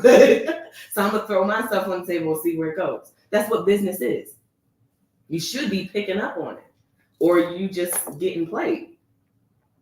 A lot of these motherfuckers didn't know business at the time. Right. Remember what was that? Muddy Records. You see how he was buying niggas cars, Cadillac Records. Cadillac Records. Nigga, this shit been going on for the end of time. It is. It's funny you say that, because that was playing on YouTube the other day, and I was watching it, and I remember when Muddy came to him and he was like, hey, he was asking about his royalties. Yeah. And he was like, where's my royalties? He was like, I see the new car outside. That's when he showed up. And he was trying to bring on that other guy. And he was like, I see a new car out in the front. And he was like, what's up with my royalties? And he was like, it paid for your car. And he's like, well, I need a house. I need to feed my family. Like, I can't eat this car. And he was like, oh, you need me to front you some money? You know what I'm saying? Like, I'm not going to give you what you own. You need me to front you some more money? Like, wow. Because back then they did it to Tupac. And remember that guy, Wolf, he was from the South too, and he was driving that rusty car. But his thing was, that's not my daddy. And I ain't going to lean on him. Like, I'd rather do all my own stuff. That's why when they started playing funny things. Wolf didn't buy him a new car. He stayed in his old rusty car. Mm-hmm. Everybody else was flashing around in Cadillacs, but y'all ain't had no money. Everybody looking good, like you have something, but you really had nothing, and you didn't even own your music. Mm-hmm. And nobody knew about that. But he was like, nah. But nobody knew. How many people play like that though? Because he started knowing the game. Right. He would be what they call a whistleblower today. Yeah. But somebody who know the game and why we got to keep them on our side instead of on their side. That's why. That's why Suge Knight was so important at one point in time, because he in the 90s nobody knew the game. So Suge Knight was able to monopolize everybody at the top to say, yo, if y'all niggas don't use me the way I need to be used, I could do the same thing you niggas is doing. That's why he started Death Row. But before he started Death Row, Suge Knight was a bodyguard for all these niggas that he started extorting. What did Suge Knight do? Sit and watch everything they fucking did. Didn't I just say that? Yeah, like a smart nigga do. But I just explained to that. That's they use your vices. They're close to you. They come in. Only difference was that he was hanging with you first. He wasn't an industry coming in and then watching you and introducing you. He was already in the circle. Suge Knight was a football player that they used his size and said, oh, he gonna be security. So he was security for all these big people. Suge Knight was security guard for a lot of people. A lot of fucking people, just security. And then he started seeing that how these niggas was taking niggas' contracts, how they didn't know that with their contracts, they didn't have no publishing. Mm-hmm. Started paying attention. Listen, when you sit around a motherfucker and listen to him talk, you understand the game a lot. You soak up like a sponge to the point where this nigga said, all I gotta do is go get me a white man and somebody to front the money. And I know a whole bunch of niggas in the hood that can rap. Period. And he went and got David Kenner, who was the lawyer, who was a defense lawyer. He said, we're going to get this nigga to fuck with us because we're going to make sure that all our rappers, if something happened to them, they get funded. He going to make money off the rappers. So he going to want to do business with us. Why? Because he know they got nothing but criminals. Mm-hmm. You automatically going to get a retainer. They going to jail. Right. And I need you. And I need you. And then if you got an interest in the company, it's even better. We'll give you an interest in it. Then they went and got the black nigga from jail, Harry O. Mm-hmm. And who was the drug dealer, and got him to funnel his money that he was hiding already in the streets that he couldn't use, and basically said, since you can't use it already and it's just sitting somewhere, let me invest it into this company. So he gave Suge Knight $1 million to start the company. Mm-hmm. Boom, there we go. Death Row was born. Simple. Now it takes is a plan. And some networking. And now you go get your artists, make them all sign contracts, meet with the life insurance agencies. Everybody, all you do is get one of them independent life insurance people to come up to the building. Yeah. Everybody gonna sign a life insurance contract. but this is how they get them though. That's indebted into the contract. So they don't even know that it's two separate contracts in one. So while they sign in one contract, their life insurance policy is stapled right behind it. So they don't black people don't like to read anyway. So they think the whole booklet be just a record deal contract. They don't know that it'd be life insurance, publishing, name, image, and likeness. Nigga don't even understand what that's. They don't even understand, like, when you sign this contract, and back then they was giving niggas $10,000. Right. 15 niggas wasn't even getting big advancements back then. $20,000. Like now, nigga get 100,000. Fucking money. Yeah. Off of by paying you chump. They would give a nigga $20,000 back then, and then they be selling shirts with your picture on it. Tupac didn't own his name, image, and likeness. All that was Death Row. So imagine how much money. So imagine all the money that he missed out. Imagine if he would have went independent. Imagine if Tupac would have had what we had today, where you could be an independent artist with DistroKid, distribution. Tupac would be one of the most richest independent artists in the world. In the world, my nigga. Jersey shirts would be selling off the rack, all his merchandise. That's why he tried to start his own clothing line called Amore. What was it? His middle name. He started Machiavelli, and then he was trying to do, and then he had the Amore clothing because that was his name, image, like. Right. See, the last person that you wanted to do things like that was him. Remember, we were sitting here talking about. But that's what I'm saying. That's why I was ready for. That's why they were ready for him to go. Because I'm smart from the beginning. I've already knew about name, image, and likeness and all that. And when you buy one thing, they want it all. They know if they buy my record, they want my name, image, and likeness. They buy me, they want me as an entity, as a whole. That's why a smart person only sell portions of himself. Back then, they were selling all of themselves and didn't even know it. You're not getting a cut of his t-shirts when they sell on the rack. You walk into a store like, damn, I got Tupac shirts in this bitch. Not even know you're not getting a cut of that money. Because niggas didn't understand business back then. Tupac started understanding business. And when they started knowing that he understood business, when they realized he started understanding business, and this is what people don't understand. Tupac started renaming his albums from Tupac to Machiavelli. So he started doing what? Rebranding himself. Re-imaging himself. Name, image, and likeness. Tupac. From the number 2 Pac to the 2 Pac? Exactly. Because the reason why is because I have the picture upstairs and I went Googling. What I'm putting is like both Biggie and Tupac, a verse from their. When he first came out, when I was looking for it, it pops up in both the number 2 Pac and Tupac. The first name, somebody owned that likeness first. When he first signed his first label with Digital Underground and all that, they owned the letter 2 and then Pac. Or was it? No, that was Tupac when he was on Death Row. No, on the album is Tupac, not TU. It's 2, the number 2 Pac. On which album? He started off when he first came out with the number 2, then Pac. It didn't went to Tupac, TU. He used his name because because the name and image and likeness of the number 2 and Pac was sold already the first time. He went through 3 different name, image, and likenesses, man. Yeah, I'm just pulling up the. Because the last name, image, and likeness he had was Machiavelli. There's a. So here you have Tupac. Here, let's see. Was that the Tupacalypse album? You have, and that's with the 2. Okay, yeah. And then you have All Eyes on Me has 2 Pac on it. Then you have Machiavelli. Then you have Tupac. I'm trying to see if any of them have it named with Tupac, and it just looks like it's Tupac Resurrection. Okay, so the name Tupac and name and image likeness was sold. He started the 2 with the Pac with Death Row, like you said. The number 2 with the PAC, he started that name and image likeness with Death Row. And that's what happened, because he signed 3 deals throughout his life. It kind of looks like it always says Tupac. But what I was pulling up the other day was, either way, it was referencing him with the 2 names. The Tupac as the number 2, and then Tupac with TU. But the crazy thing about it is, like, my point of the matter is that for things just like that. That's why you can see when he started getting smarter. Because now when you start rebranding yourself as Machiavelli, you think these companies don't see what you're doing? Right, yeah. You think that they notice that, oh, he trying to get his influencers and his people to now realize, see him as another person.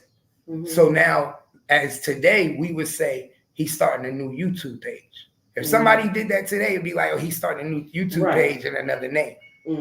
Now, if you work for a company, right, and they get money off of you, do you think they want you starting a new YouTube page?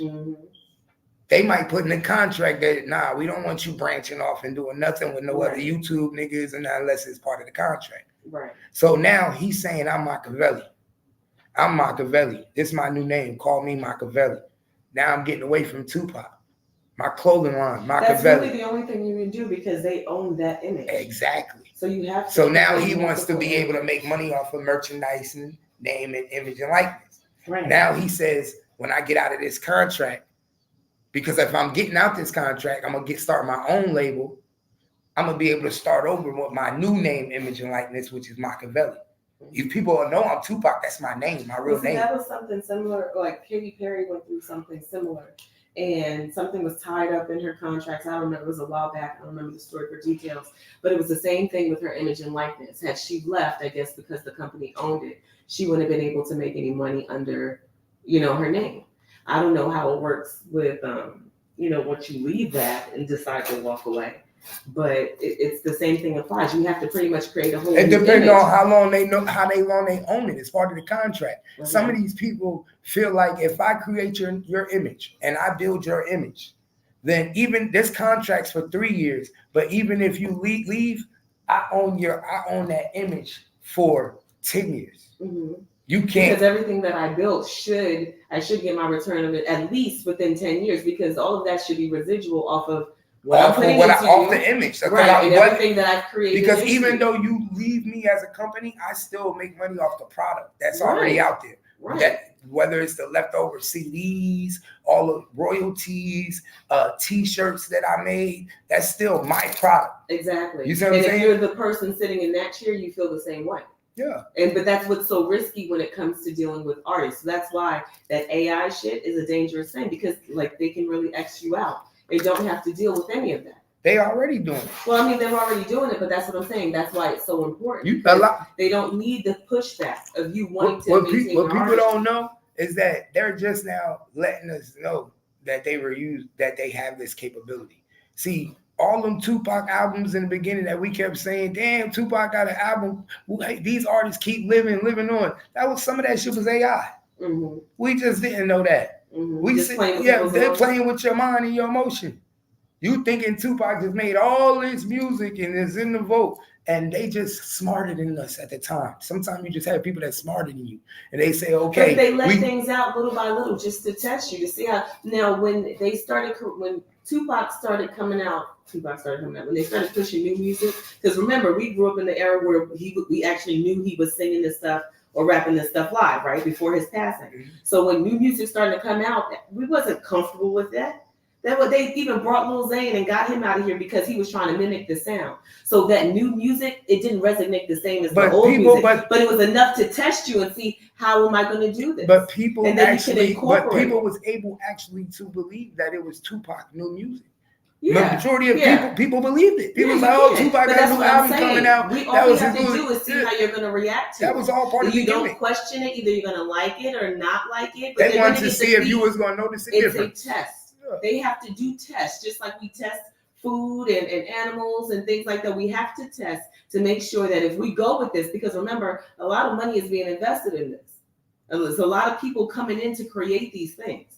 You ain't just like, funny. People are employed to create this. So if we're going to do this, we need to run a test and see how people are going to react to it. Are they still so heartstrung that they're going to fall in love with it because they're getting a new Tupac album? Or are they going to be like, I ain't filming it because that don't feel like the real Tupac. This is some old stuff. That's why it wasn't released. Or you're going to be like, yeah, I do. I like it. Yes. I knew he had more music in the book. You get what I'm saying? They're getting all of these emotions to gauge how far can we go with this. And they were able to keep going. They even made illusions at Coachella.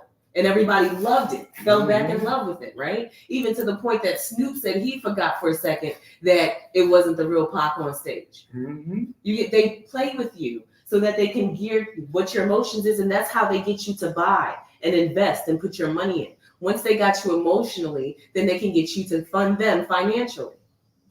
Nah, for real, you ain't never lied. That's their way of playing the game, and they know how to play the game. They do it all the time.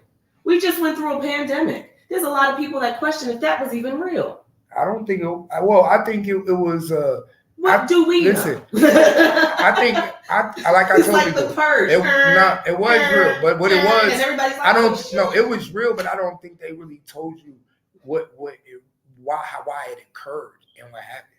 I don't think they told you that it was a chemical warfare. Like they're not. I don't think they're telling us that we were attacked. What if this was? We just watched a whole fake staging. What if this was just a test to see how the public would? I'm just saying they could have been shooting you up with a non-vaccine. Nah. You think that it is? No, but too many people died before the vaccine even occurred. For over four people. I'm just playing that. I understand what I'm saying. People. I'm just saying. There's so much that can be created, and for us to question, it goes too far beyond. But this is something you can't create. Like this is over 4 stadiums full. And Cowboy Stadium alone died in just in North Texas. People, they had bodies everywhere that they couldn't even put in. Now, what I'm saying is, like, you can't fake something like that. You can't stage something like that. But what we can do is keep from you why it occurred. we could keep from you and keep the public at ease and not tell them that, oh, it's a chemical warfare. They put something in the air or they did something or this and that. And some people they don't really want to tell you stuff like that because, we were all walking around wearing masks. They don't want you to be in a frenzy. They can't have people. We were already in a frenzy enough. People were fighting over stupid shit. People were at a time of a pandemic. People are fighting about who puts their mask on. Save yourself. Mind your business. If they don't want, you get what I'm saying? It was so many things that were insignificant to the cause. Like toilet paper. People were fighting in grocery stores over. So we got to eat, right? We got to figure out how to eat. But y'all are worried about wiping your ass. You can't shit if you don't eat. Mm-hmm. Like it makes no sense, right? Fighting over chicken sandwiches. These be little things that they put in mass media, and they use your phone and social media platforms to stir this frenzy. And everybody passed on something. You better go get your gas today. Everybody's at the gas station. You get what I'm saying? Nobody questions anything. Nobody, those that question is like, I ain't getting no gas. I know y'all are full of shit. Because I know this, I've been watching the stock market all day. I know those people that do those other things have already read the world. So you know when you're being played. But the mass people, they don't question anything. They just do as they're told. They follow things that are supposed to be liked, So it's real easy to trick people and just be part of a stage show. People don't even realize their day-to-day is a damn experiment. Nah, for real. That's why they gave you the phone. Right, that's why they gave you the phone, so they can give you direct access to all the nonsense. They can see what you. That's why that phone is your whole life. And I thought it was so they funny. Can see we was what watching you that say, show today, and Dr. Umar, pull up their phones, and they're looking for something. Who are you going to? Google? Yeah. Anything that is provided on this data bank has been collected by who? And they've given you the information that they want you to know. That's why researchers that know how to research know how to find the right information. You can't just use Google and a lot of these MSN platforms as your just basis of getting information. You have to know how to research, and a lot of people don't. They'll find something and, like I said, just take it for face value and accept it. Mm-hmm. And don't even realize that's what you were supposed to do. Oops, got one. Now share it. So who was wrong or right? Is it 6,000 years or is it before? Is it not 6,000 years? Because their conversation, you got to understand the two people. You got one that is talking systematic equality and racism, and how to build and come up out of it. And then you have a person talking from the spiritual perspective saying you can't even fight this race if you're spiritually broken. You get what I'm saying? Mm-hmm. If you can't fight, if you have no defense, how are you supposed to fight a system?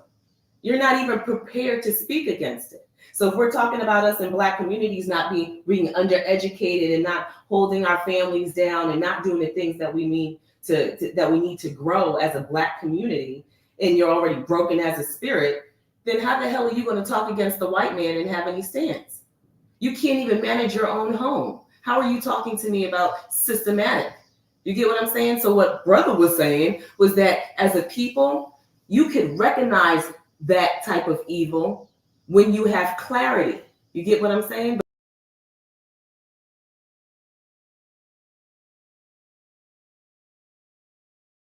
Unfunctional. So yeah, you want us to come out here and fight and end racism and put our money into this, but you're talking to people who are still trying to figure out how to raise their kids, how to be raised. They were never raised. They're not making enough money. You see what I'm saying? Mm-hmm. It's an insane asylum. And then you ask these people to take on such a big task and conquer racism, which was strategically meant to oppress you in the first place. So if you're spiritually broken, how do you fight? You can't fight anything. You have to fix yourself so that you have enough courage to come out and say, you know what? I'm done with this. I'm not tolerating it anymore. And you can't just do it by yourself. It has to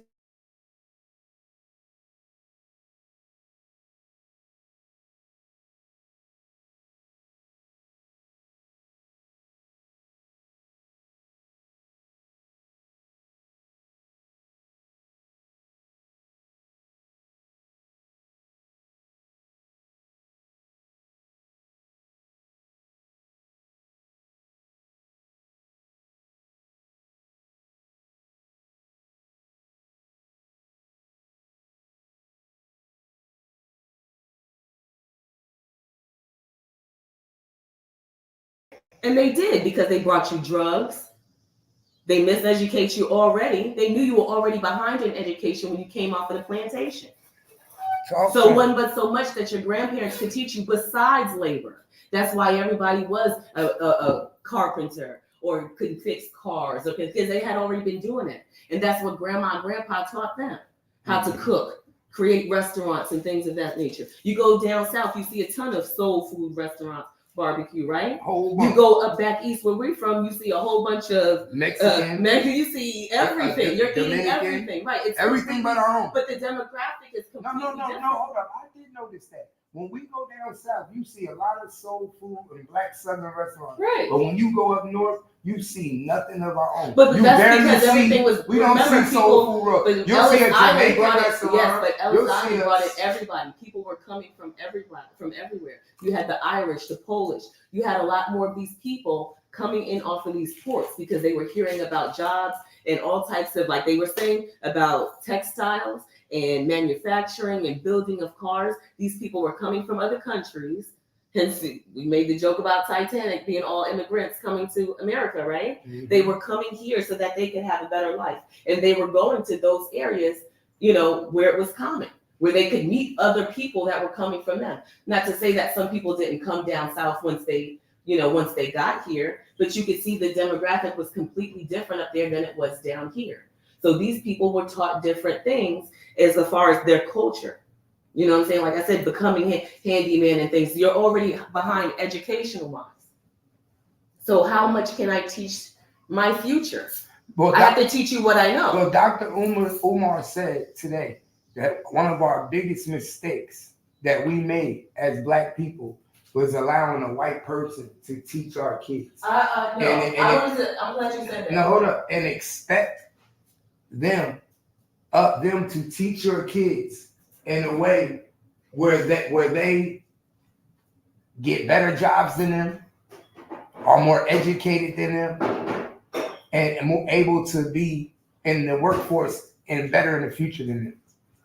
And he basically said, like, as a Black man, and if we know what we went through and where we came from, there's no way that we should be entrusting in people to do that. He's not wrong. He's right. Because if this is the so-called enemy, as we say it is, why would you entrust them to educate you? What type of insanity is that? If you're saying, of all that we know about the history of our people, how do you think that they would properly educate you when they thought about you as lower than dirt in the first place? How do you think they're going to teach their kids? Now, he did mention that, and I do agree with that. My kids have had some great teachers, but I've been their best. Reason why I know that is because I can look at the caliber of my kids. I always knew that I was their first teachers. Why? Because my parents were mine. We were reading books, we were writing, we were sitting at the table. Those were things that I had that Dr. Umar mentioned that some kids don't have when they spoke about homeschooling. There's a lot of parents that are out working and cannot sit home with their children and give that full undivided attention. When I just started and let me take it back a little bit, talking about image, Kaya, my oldest daughter, came to me and she was young and she said, how come, I don't know where it came from or why she asked the question, I never asked, but she said, how come there's always white little girls on TV? And she was talking about the commercials. And I was asking her, like, what? And she's like, it's always white little girls. You don't see a lot of Black little girls. Well, I printed out all of those pictures of all of the Black artists. You get what I'm saying? Like Dorothy Dandridge, Maya Angelou, all of these pivotal Black women that had been out there so that she could see those types of images. Those were the same reasons why I started making sure I had pictures of queens and all types of other things in my home so that they could represent what they are. You get what I'm saying? Because if you leave the world to give you the image, they're not going to give it to you properly. So I felt like that was her asking to be, hey, I want to see me. So that's what I started to do. But then with that came me printing out sheets at the library, giving them my own little classwork and sitting with them at the table and giving them prizes for it. Because you still have to educate outside of the classroom. First of all, I think the school education is just nothing but occult knowledge anyway. It's only given to you so that you can be tested your level of competency and how you're going to prove yourself in society. That's all, because they only give you half of history, half of the things that you really need to know. It's not till you leave school that you start discovering metaphysics. It's all of this stuff that you never learned before. Mm-hmm. And not just a small touching of base in school, but actually really getting to know the root of these things, where they come from, who created it. You know what I'm saying? Mathematics. In India, they were the highest mathematicians. You don't know. You're just sitting in math class. What the hell do you know? You get what I'm saying? It's not till you start going to the root. Well, why do I even got to sit here and do math in the first place? I ain't doing none of this. Well, if you're that person that's saying you ain't doing it none of it once you leave school, they don't want you.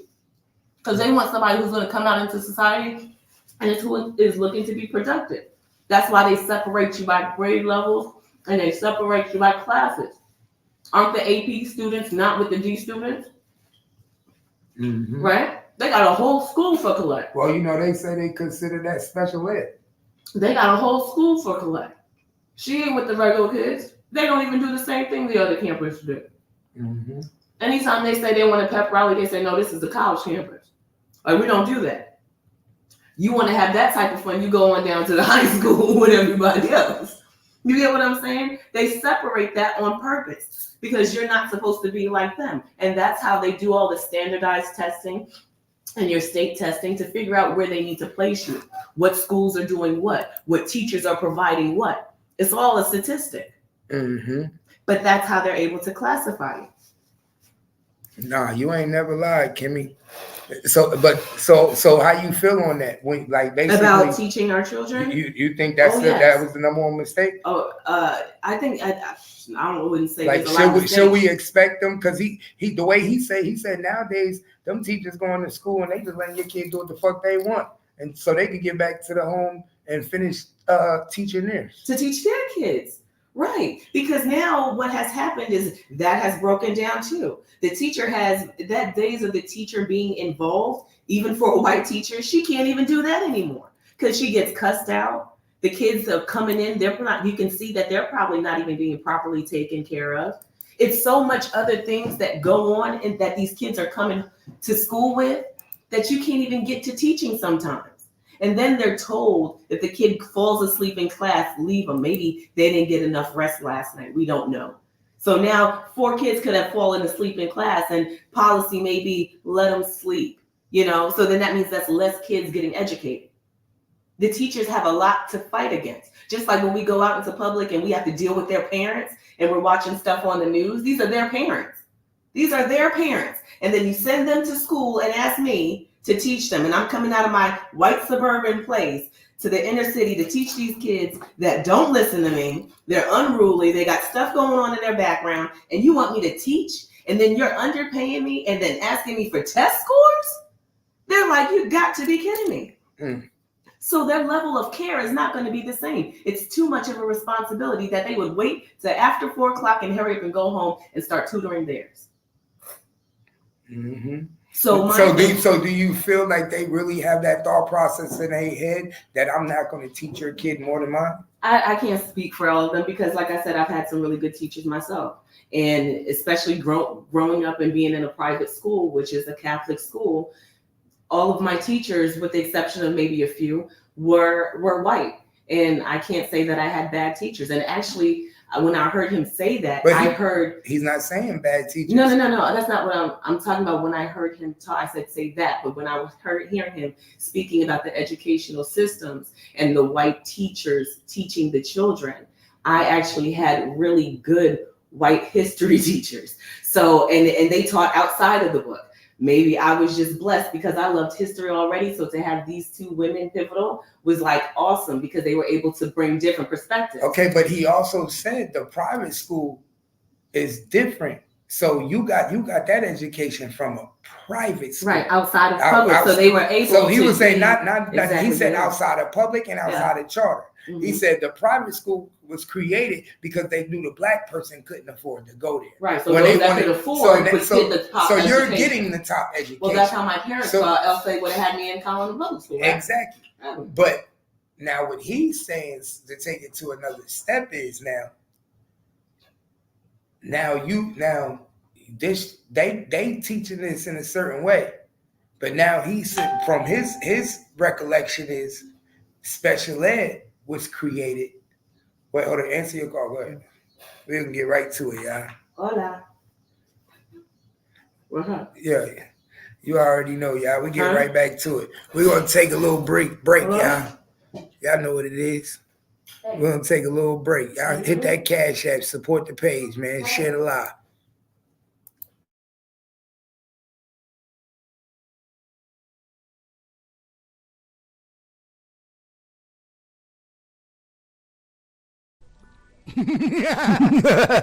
You know. You already know. You know. Stop playing with them, you know. Ain't no stopping them. Sometimes you gotta understand it's like, they don't understand. Why should following in, instead of your lead, you feel me? I definitely understand. What's the plan though? Sometimes you're gonna see that. Sometimes it's I see it not all the time, easy. Man. You'll go blind real quick. I keep it on me, you know how I'ma clutch it too. I keep that 40 on me, you know how niggas gone. Hollow point. I ain't trusting on no nigga, never you know me is true. Or no bitch. Mama say she love a nigga, you know. Okay, she said though. I'm that nigga come to him, you know how I be. Still that. Always be that. Fuck with him and I'ma cheat. All them niggas perpetrating, you know how I do that. I'm that nigga, I swear to God, I'm a fucking shit. Never been no bitch, you know that's me. I don't play them games, these niggas play cause I'm a G. It's time to get it in, you know just how I'm gonna be. Give me one bitch, give me two, might as well, give me three. I've been snuggling on the block for a minute, only niggas play the guard like I'm a thug, but they know just how it be. I've been getting to the money, all them niggas hate on me. Ride around foreign whips, they know how it fucking be. Niggas know the sincere, special K, I been a G. Back up in the club, bag a bitch and might take home 3. She say she in love with me cause I'm a god, that's how it be. And I walk around this bitch and all eyes be on me. Love me cause she know my life is so different, pay the price, I'm that god. She say she want a real nigga and I'm that boss. I don't play no games, nigga, he could get lost. With them fishes, nigga. I'm a ball. Yeah, I know. Take it easy on that nigga, you know how I be. Jersey young nigga, I'm that nigga, always been a kid. Jumped up in a Hummer, he cocked it by 3. Told that bitch to bring that BMW back here to me. Ain't no playing games. And when it's time to get it in, I don't play with you niggas, I ain't got no friends. I be doubling up the codes to go up I-20 again.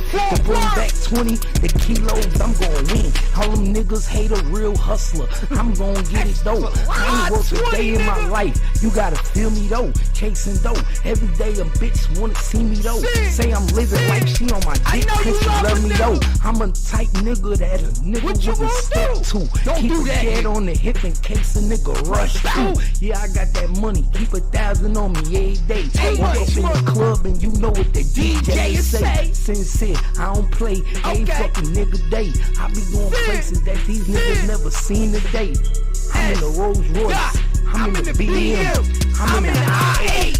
Yeah, niggas gon' hate me cause they know how I'm gon' really be. I be chasing dollars that these niggas ain't gon' never see. I'm doing new shit every day, you know just how I be. Step into my lane, you niggas gon' see that I'm a G. And I'm so different than you. I know that niggas I gotta stop hating on real nigga, man. You know why? I'm getting to if you only knew what I did in my life, you niggas you know why. Me. Let's keep it true. Let's keep it true. You know. Need that green, I'm about to make it back. What it do? What it do? Y'all know what it is. So, Kimmy, yeah, I was just about to ask you. So, another thing Dr. Umar said, he said that the educational system, after they segregated us, and integrated us, their way of desegregating us again was when they created the special education system, because they knew that the black child wasn't going to be able to study on. They basically said that you're not studying on our level, so we have to put you in a separate class, or a separate school, or a separate building, and that's a way of getting the black man out of school. See, the process was learn how to systematic. It's a system that they've created, And I feel like, have helped create that in some form of way because of the allowances that they spoke about also. We've allowed a lot of nonsense to take place in our communities. And, the fight hasn't been as strong as it should be, right? So when he was talking about desegregating the schools, and I had not thought about this position either. He was talking about desegregating the schools, but not, what was the word that he used? Not integrated. Not integrate. Right. So I thought that threw my light bulb out because that's exactly true. You segregated the schools, you desegregated the schools, right? Mm-hmm. So that we could go to school with our white counterparts and get the same type of education. Be no discrimination in education. Right. But that's exactly what I told you before. We were already behind in education. So now we desegregate the schools, but they didn't integrate. So that's what it should have been, to integrate, like I said, having access to all of the things and programs that the white kids were getting, so that the black kids could have the same type of education, same type of athletics, all of the things that they were not being able to get into their own district. Mm-hmm. So with not including them, it made it easy for them to say, okay, when you got here, you're not on the same education, that's the testing. You're not in the same caliber as these other white students. So we'll create this special education classes for you, because now it makes it harder for you. We can use that as leverage to say, you can't really be here because we really don't want you here. We can use the leverage to say, this is why you can't be in this school. Right, we really don't want you here. And then we'll create schools for people just like you. Right. And he said that's why the charter school was created. That's why the bad school was created, like for bad kids. Like that was behavior issue when it really was. They say behavior issue because they don't want to get fault in discrimination, but it really was for your child who can't keep up. Right. We want to give them an IEP and then say you need to be over here. Right. It's a loophole to keep you segregated, but not telling you that it's segregated because of your skin. We're going to use your education. Well, we already knew you were at a disadvantage when we were incorporating these kids. You get what I'm saying? Because if you think they didn't know test scores then, it's always been tested. You cannot have these kids in the school and nobody's not knowing the level of education they were getting. Clearly you knew because the white kids were coming out better, right? That was the whole purpose. It's not fair. We're segregated on the other side of the track. Hence why we're not getting what we deserve either. Hence why he said that during that time of integrating, that they also didn't employ the black teacher. So so our own people wasn't allowed to teach us. And I wrote the dates down. I literally wrote the dates down 52 to 74. Right. So from 1952 to 74 was the biggest layoff of black teachers, because when all black schools got let off, they weren't going to employ that black teacher. No, they didn't want your students, so they didn't want you there teaching them either. You were never going to be the teacher transferring over into those schools, becoming one of them. They didn't want your children here.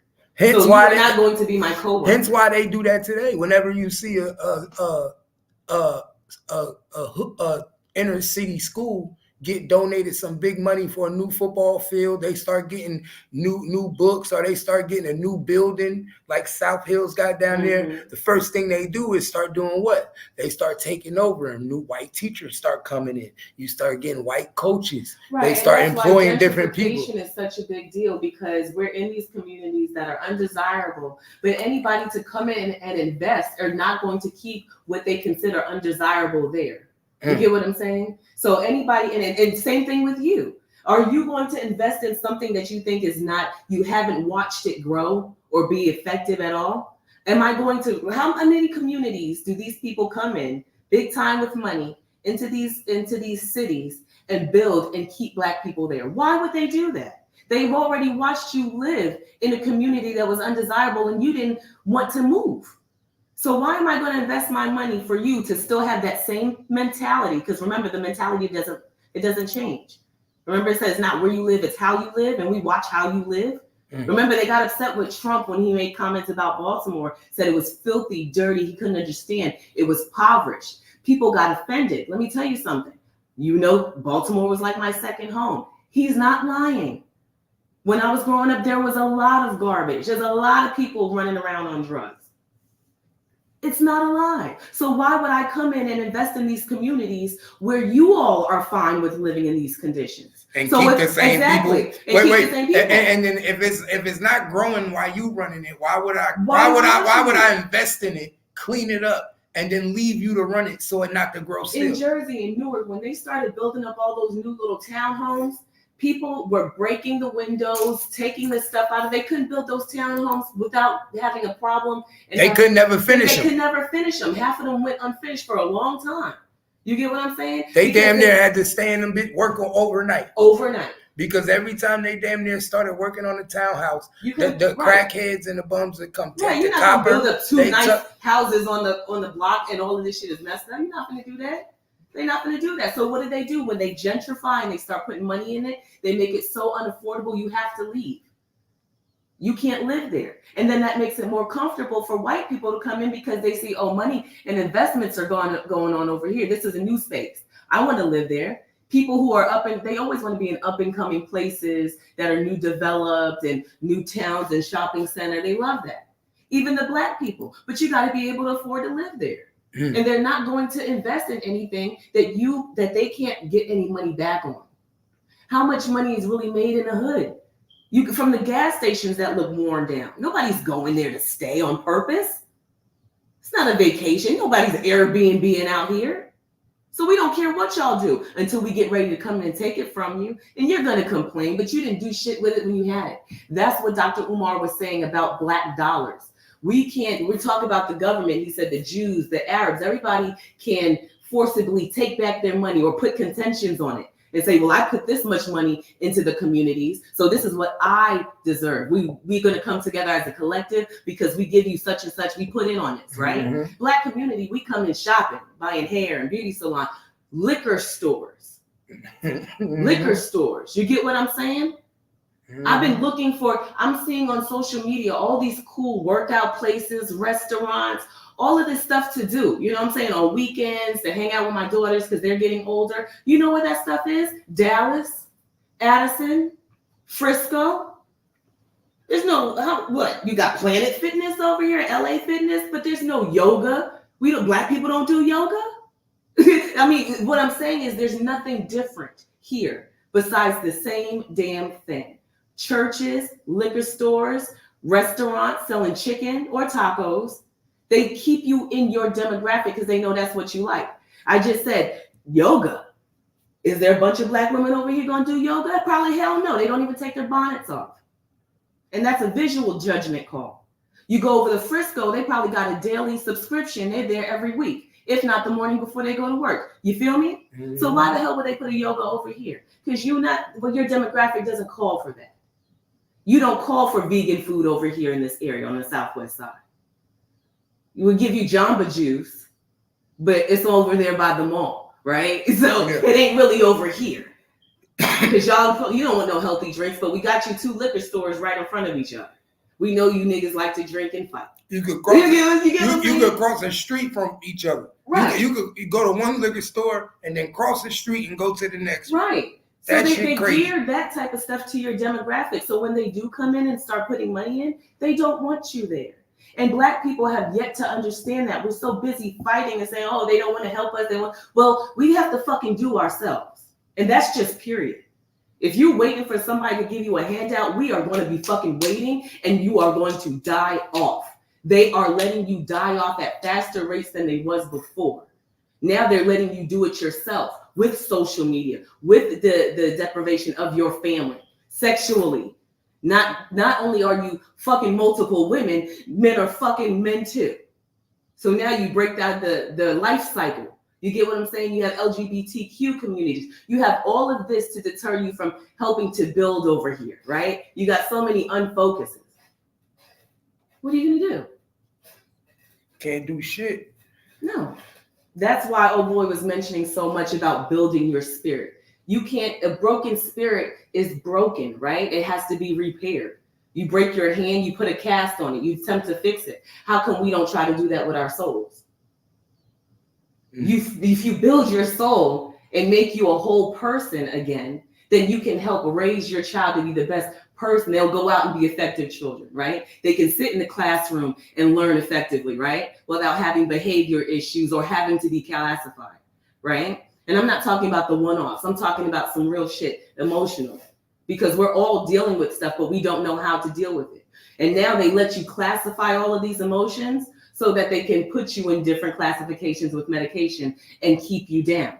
Because with therapy, that's supposed to help bring you up and eventually get you into a stronger position. It seems like therapy now is just keeping you in the same place. He spoke on that. He said therapy was a way to control you. Well, he was like, once they put you in therapy. Now there's so many ills. I read history all the time. Half of this shit is not in none of these history books. All of this classification that people have going on right now hasn't been spoken about in history books. If you talk to your grandparents about half of this stuff, depression, it's called sadness. It's a part of life. Mm-hmm. We don't all properly handle it right. The same. We have to figure it out. Sometimes we fall harder than others. Some of us are able to pick it up and keep on going, but it's part of life. It doesn't require a medication. And once you start seeking a medication for it, then I'm not an advocate for medication at all. But like Umar said, once you start seeking for medication, now we have addicts who need medication, and then they put you on a different medication, and now the human body is not reacting the same way. Now you don't even know that person no more. No. Now she's doing like that girl just did today that I saw, who ate a cat. Yeah. Woman was so out of her mind. Right. She killed the cat and ate the cat. You can't tell me, they'll say, she just crazy. No, she wasn't born like that. She mentally got it. They started putting her on pills. They took her kids away from her. One of her kids died. So she started, how people go depression, go crazy, their kids die. So dude said her kid died. Then she started going to the doctors and knowing that they put her on pills. Ever since she's been taking medicine, she ain't been the same. Right. You got to understand and now they're diagnosing kids a lot earlier, which means you're going to be on medication if you don't learn how to control these things, possibly for the rest of your life. Do you know what that does to your body? Mentally and physically? Because these are foreign things that are chemically lab created going inside of a natural body and altering. Mm-hmm. Or making you think that it's altering, because sometimes I feel like they're lying and they're giving you some bullshit. They're just giving you anything and people take it. There's no defense there because now you've already been told there's an issue. But what do you know? A lot of people who know better go like, let me get a second opinion. They go to another physician. But how many people just stop right there and trust what the doctor's telling them? The doctors have an agenda too. Money is being funded into pharmaceuticals. You think he doesn't have a job to push this out? Everybody has a foot on their neck. We're just test dummies in this shit, and we don't realize it. Guinea pigs. And they gonna keep in a hamster wheel. They're gonna keep testing different drugs on you to figure out. But we allow them. What it do. And that's why they bring you back in and say, how's this medication making you feel? They have to ask you. Because they want to know what each drug do. So they can keep a synopsis on everything. And then they try we're going to put you on this now. Right. We think this is slow. How's he feeling? Is he doing better at home? Is he staying good? But what I firmly believe that the more medication you use, the more damage you get. Yeah. I don't think now don't get me wrong. Everything it will play a trick on you. Right. You because in the beginning you be thinking like, okay, oh shit, I see him acting better. Why? Because he's quiet. They put him on a drug that got him so sedated that he looked like he's on heroin in front of you. Mm. He don't move. He's stuck. Rest in peace to my little brother. When they started sedating him at a young age, 5, 6 years old, he used to be on that Ritalin and he just would be like this. Right. Now, who's to say? And remember, around those times, because they tried to do it to my brother. They tried to tell my mom that he was ADHD, wouldn't sit down, and he was just a boy. Colin was definitely a boy. He was kicking everything. He was doing stuff. And because they didn't want to deal with it, and not only did they not want to do anything about it, they knew the classification and the money and the funding that comes to the schools once you can put this on these kids' head. Mm-hmm. So now you have these kids that are classified at an early age. You give them medication. They're on it, like I said, their whole lives. Now, who's to say that in a different case that your brother couldn't have came off his medication? You get what I'm saying? I'm not saying that was the case with him, but what I'm saying is people are on this medication for too long. Mm-hmm. Sometimes it could be for stages. The body does go through different things. And as science is created, it's to help enhance the human experience, right? So that we're not going through ailments and suffering through them. Can we find cures? Now, I'm not 100% on science because I don't believe in taking medication and things of that nature, but I do understand the science behind it. But it will be the same thing that also takes your life. Nah, for real. You know, all medicine eventually breaks down body but parts. not all medicine. I mean, some medicine, some science has been. You have prosthetic hands. It enhances people. I know, but I'm talking about medicine. I said all medicine that you put into your body, whether it's Tylenol, whether it's NyQuil. If you take a certain medicine over the years, it'll eventually break down some type of organ in your body. Oh yes, definitely. Right. Now, what I'm saying is that they know these things. That's why they always tell you in the fine print the cause and effect of medicine, right? They'll say this medicine may get you sleepy. This medicine may get you drowsy. They always tell you the cause and effect of the medicine. Right. But liver failure. All that. Yeah. But they still seduce it to you. Now, what I'm saying is, what type of parent really, when you get that medicine and you see that when I can see you get your child the medicine, now you see your child stuck. How would you still want to incline when you say, okay, I'm gonna keep giving my child this medicine? Because sometimes I'll be like, there's no way I would want to do that no more. Well, I would be looking at my son like, yo, he's not normal. He's not responding the same. Right. You'd be like, son, and he'd just be stuck. Right, and some people, those that pay attention to that, they look for other alternatives. You know, they start different things.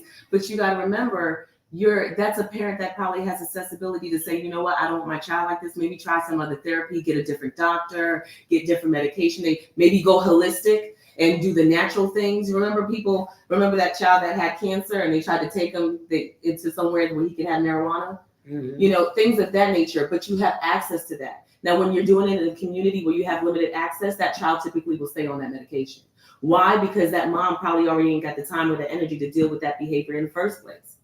So it's easy to get him. But my thing is, so I think a lot of the problem in the inner city is a lot of these women or fathers don't want to spend time with their kids. Hence, I really see it. Like, yes, I see these. I'm talking. I see these mothers, and I'm not saying I can't understand a little bit, because the ones that do go to work, some that be single, they'll go to work, do their little 9 hours, go to work, then got to come home, pick up the kids from school, get the dinner or whatever they got to do, and then they tired as hell.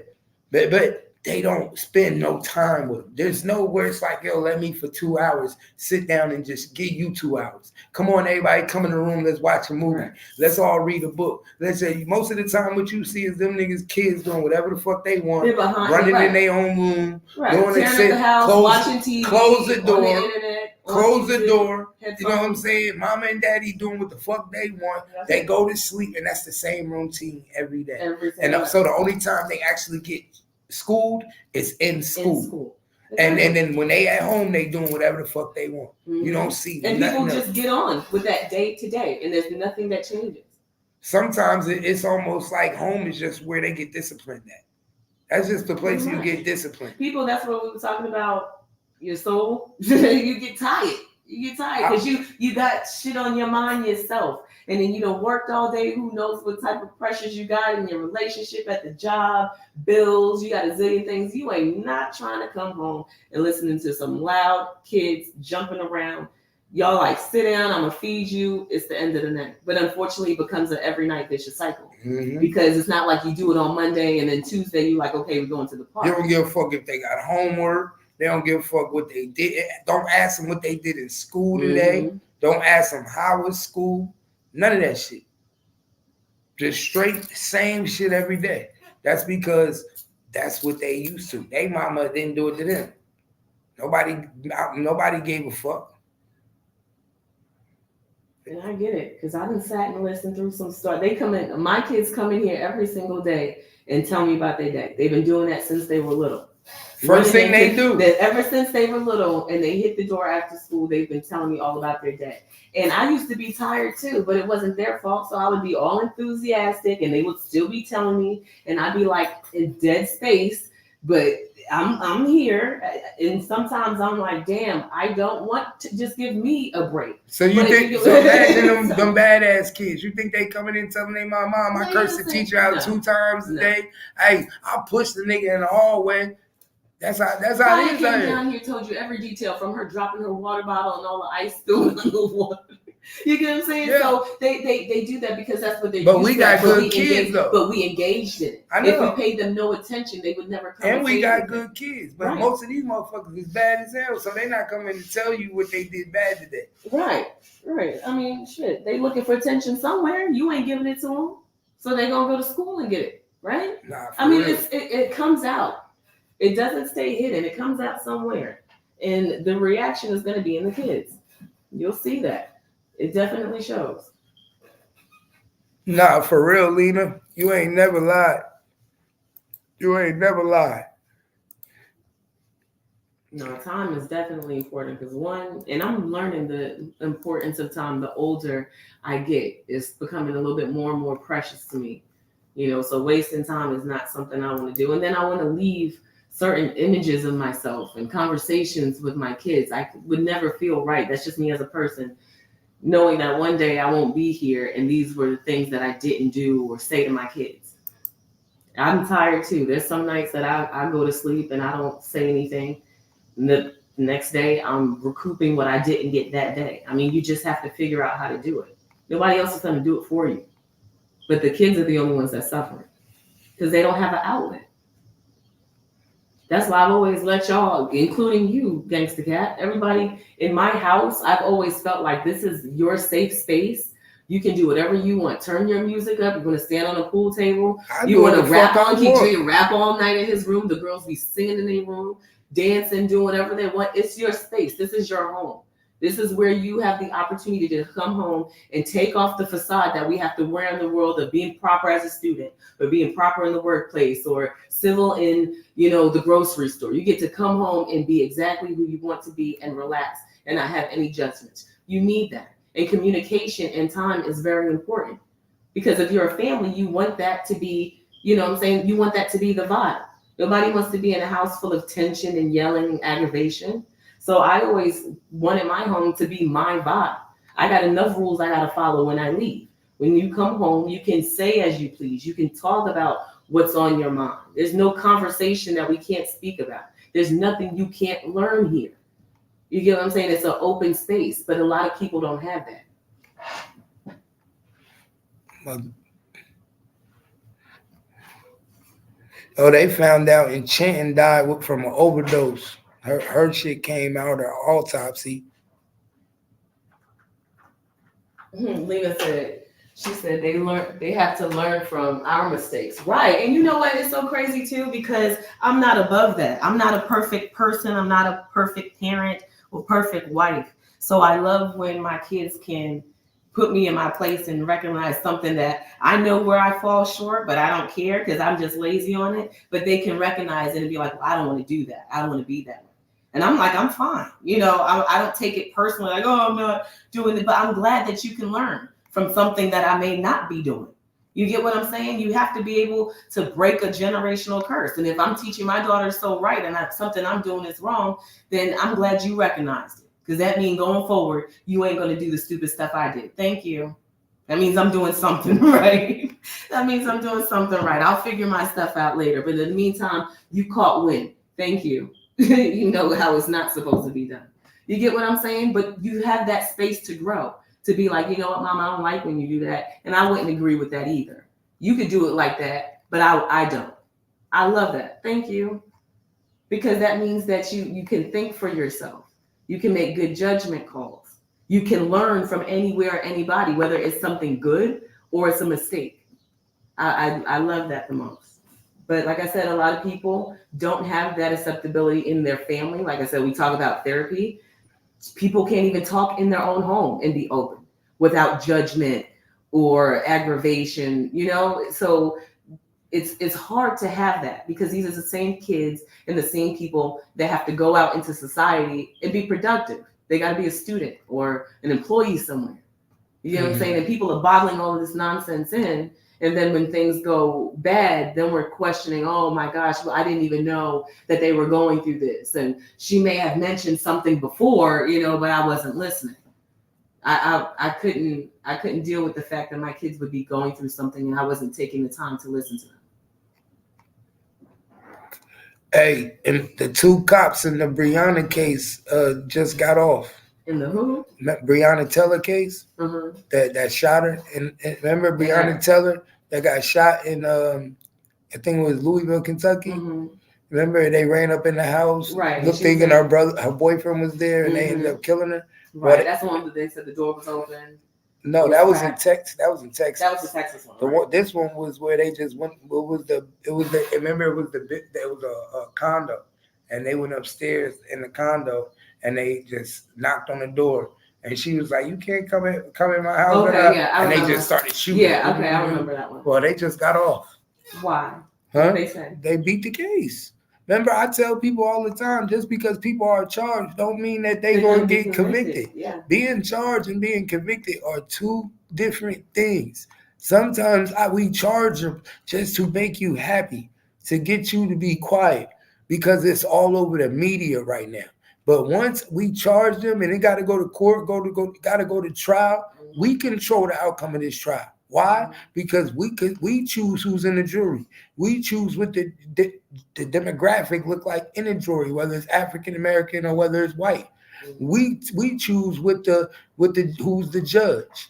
We choose who's the public defenders or what the lawyer is. If the lawyer is working with us under the table, you don't know none of that. This is our courtroom. This is our universe. This is our playground. And when we could play you like a puppet. So you could be charged with something, don't mean you're going to be convicted. And then we choose the punishment. We the judge, the jury, and we the motherfucking punishment. So if we do decide to give her something, it could be 6 years, 3 years. And then you think she in jail and she's sitting in a mansion somewhere in a whole nother island. Having in a whole nother country. In 6 years, you'll come back to America. Just sit over here, have fun, do your thing, da-da-da-da. You see what I'm saying? But very few people actually go to jail. You go look it up. Do the stats on how many police officers actually go to jail. Mm-hmm. Yeah. Look, I'll show you right here. You not know how this shit go, man. They do it like this all the time to us. It's up to you to just pay attention. Right there. Breonna, federal judge rules no-knock warrant did not cause Breonna Taylor's death. Charges against officers dismissed. I see that shit. Just give you anything, huh? Charges against officers dismissed, y'all. Dismissed. So what you think about that? It's crazy. Federal judge rules the no-knock warrant did not cause Breonna Taylor's death. Wasn't she shot? She was shot. So all of them bullets. So what about that didn't? How did that not cause her death? You see what I'm saying? They can save you anything. They can just give you anything. Like, honestly, how did it not cause her death? If you didn't come to her house and do what you did, she would have never died. You know what I'm saying? She would still be alive today if nobody showed up at the crib. So how the hell did the no-knock warrant not cause her death? Can somebody please explain this to me? Please explain this to me. How did the no-knock warrant not cause her death? Like it don't make no sense to me. I'll read it here. So it says the key federal charges dropped against former LMPD officers behind Breonna Taylor's warrant. So it says 2 former Louisville Metro police officers federally charged over using false information to secure a warrant that led to the botched 2020 raid that killed Breonna Taylor had charges reduced by federal judge on Thursday. So In August of 2022, the pair were federally charged in connection with preparing and providing a search warrant affidavit, while investigators allege knowing the affidavit contained false and misleading statements, omitted key facts, and was not supported by probable cause. So the U.S. District Attorney, Senior Judge Charles Simpson III, he dismissed the felony deprivation of rights under the color of law charges. It highlights that you would have to go do research on that behind, what that law is. Right. It's the felony deprivation of rights under the color of law charges. They'll find the law. Matter of fact, we finna hit it. Y'all put it. We ain't got to go that far. we know that they found some type of way to no, it says, and it says it makes it a crime for a person acting under color of any law of. Let me read this again because it states the title. I don't really know what that says. Makes it a crime for a person acting under color of any law of willfully deprive a person of a right or privilege protected by the Constitution or laws of the United States. It says, so under the Color of Law Act, it includes acts not only done by federal, state, or local officials within their lawful authority, but it also acts done beyond the bounds of the official lawful authority. If the acts are done while the official is purporting to or pretending to act in the performance of his or her official duties. So persons acting under the color of law within the meaning of the statute include police officers, prison guards, and other law enforcement officials, as well as judges, care providers, and public health facilities, and others who are acting as public officials. It is not necessary that the crime be motivated by animus towards race, color, religion, sex, handicap, family status, or national origin. So the offense is punishable by a range of imprisonment up to life or death.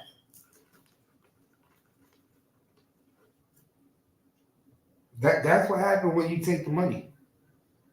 When you take the money before they lay the law down, or you go to court and the sentence get done, then that's what they right, do. because it says while the original indictment stated the offense involved the use of a dangerous weapon and resulted in Taylor's death, which would have bumped up the potential penalty to life in prison, Simpson ruled that part of the indictment was stricken, and now it convicted of the and then now convicted. But of the count. But who creates the indictment? Now let's talk about that though. Right. But who creates the indictment? So. This is why I say the justice system can play you and fuck you because they are cops in the justice system. The indictment is being done by the DA and the prosecution. Right, so they're not the only one falsifying. So if they fuck the indictment up or they do what they do to create that situation, what do that tell you? Right. When you don't know what you're doing now? Right. Now you get incompetent. Oh, now you don't know how to fix your paperwork now? Because it says that James, I guess this is one of the officers, is still charged with conspiring with another detective to cover up the false warrant and of falsifying a document to mislead the investigators. Yeah, of course, but bro, that's because they have to give them something because that's already on video. And that's already something that can be proved. But they trying to lessen their problem and fix this shit, and the DA conspired in it. Right, and Meany, the other officer, is still charged with making a false statement to the FBI. Now, guess what? I'm going to show you how they play, too. Now, Crump was all down there with Breonna Taylor to get his check, right? To hurry up and get them their lawsuit, right? I bet you he not going to speak out on this corruption. He already got paid. He should be done. Crump got already paid already. I guarantee you that black man, what is this, Ben Crump? Let's see if he come out once he hear this and he be a part and protest against this right here and say that and talk about the corruption and what happened with this corruption. Because after you just read that, you can see night and day. It tell you that DA did this and did that and it went wrong and went over for this and what it is. So it made this against the law and that's why it was dropped. What? The DA worked for y'all. So it says the details on the judge's decision, right? So this decision by Kenneth Walker, so it goes into the story here. It takes you back into. And I bet you they used a black judge. So then it says Taylor's then boyfriend, who was, I guess this is for the reasoning, right, behind the judges. So it says Kenneth Walker, Taylor's then boyfriend, who was at her apartment the night of the raid, to fire at police who had entered her residence at the center of the dismissed charges.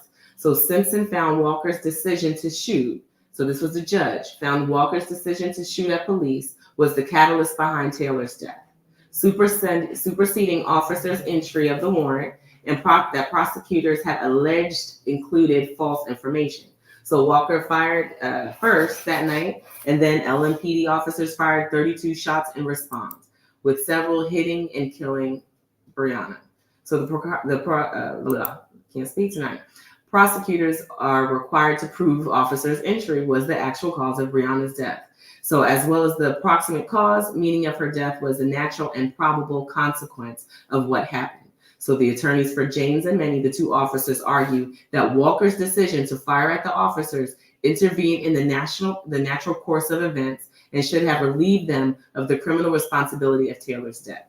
So Simpson, who was the judge, he agreed, and Walker's decision to shoot at the officers was superseding. They said it was a superseding cause, and it became the legal cause of her death. And, that's just what it is. Damn. That's what they're using.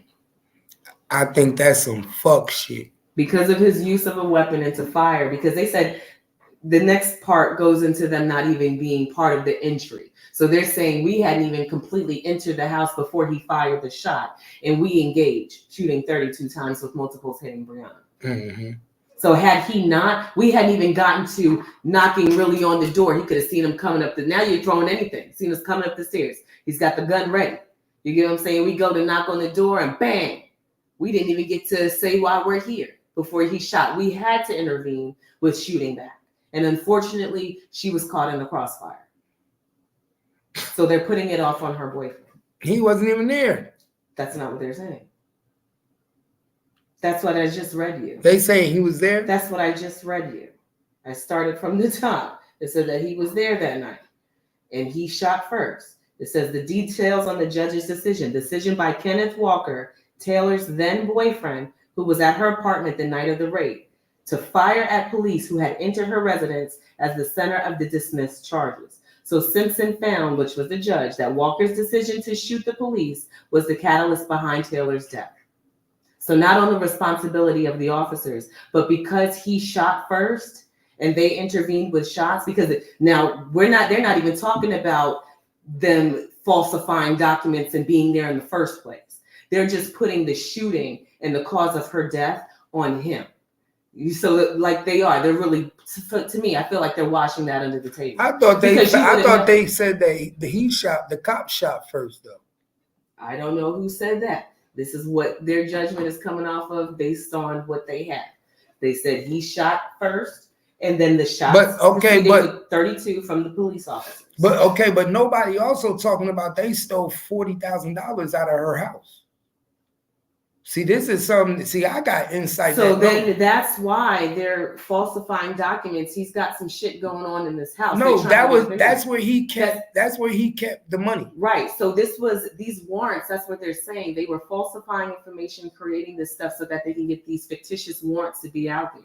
You get what I'm saying? Because I guess there was no real warrant, so they're falsifying stuff to put it together. Because how we watch the cop cams all the time. They know these people. They know what's going on in the streets. So they're colluding something together so that they could get to the house. Now, they wasn't probably supposed to be in the first place. No, they wasn't even supposed to be raiding that house. They got a fake warrant, right? I don't know I got to go back. I think they did mention that here. But now you show up at the house, and before they can even be presenting someone and go that far, he shot. Bro, that's why they're saying. Bro, see, they didn't even get to do her boyfriend. Her boyfriend was part of a drug ring. Okay. And this is how they found out that the police robbed for money. Not only did after the raid, a police officer GPS got caught going to another officer that's in that county home. So this is big. Watch this. Check this out. Got caught going to another officer's home in that county. They checked his phone records. One of the officers called another cop and was talking to another cop. So they wanted to know, what was you talking to that cop from another district police force about? And then why did you leave the scene and go to his house? Right. So they knew that something was fishy right there because you're still on duty. Everybody else is at the scene. So they was asking the cop, what time did you leave the scene? Oh, I left 8:40. Oh, well, everybody was still on the scene. Why? Well, I thought they all had it under control. So it was cops that was big in playing positions. They knew what was in that house. They knew that was the stash house. They knew that they was using Breonna Taylor to hold the money, right? And what they did was once they got the money and they was going to get that house by any means. So that's why it was kill all. Because the only way we was gonna get the money is if everybody was killed. Right. And I'm telling y'all, I'm gonna put y'all on game. This how it was found out. You know how they monitor everybody phone calls, right? So one of the people that they were monitoring that was also selling drugs with Breonna's boyfriend, they caught him on a jail call saying, when somebody called and said they raided Breonna's house and she got killed and her boyfriend got locked up. And first thing he said was, I bet you they took the $40,000. They said they knew it was in there. Hence making the false warrants and, you know what I'm saying here? Because it says, so it does go, says, where did the other cases go? So the 2 officers were among 4 current and former officers federally charged on the August 4th, 2022 in connection with Breonna Taylor. It says one of the officers, Detective Kelly Goodlett, pled guilty to lying on the warrant. She has yet to be sentenced. And now look it up and Google Breonna Taylor robbed for $40,000. And I bet you're going to see people talking about it. Because the streets talk.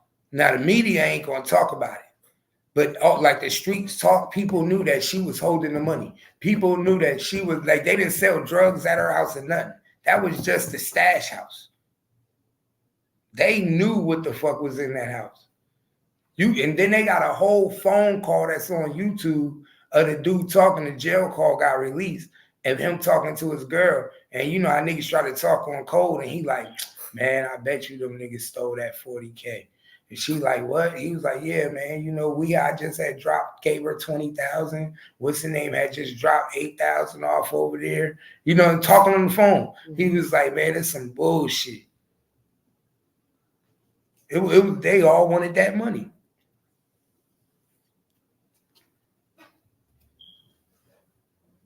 It was all about getting that money out that crib. It came up. Let me see.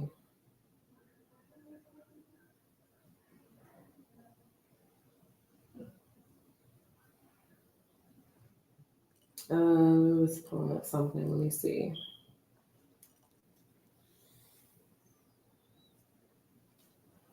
It's all about that money.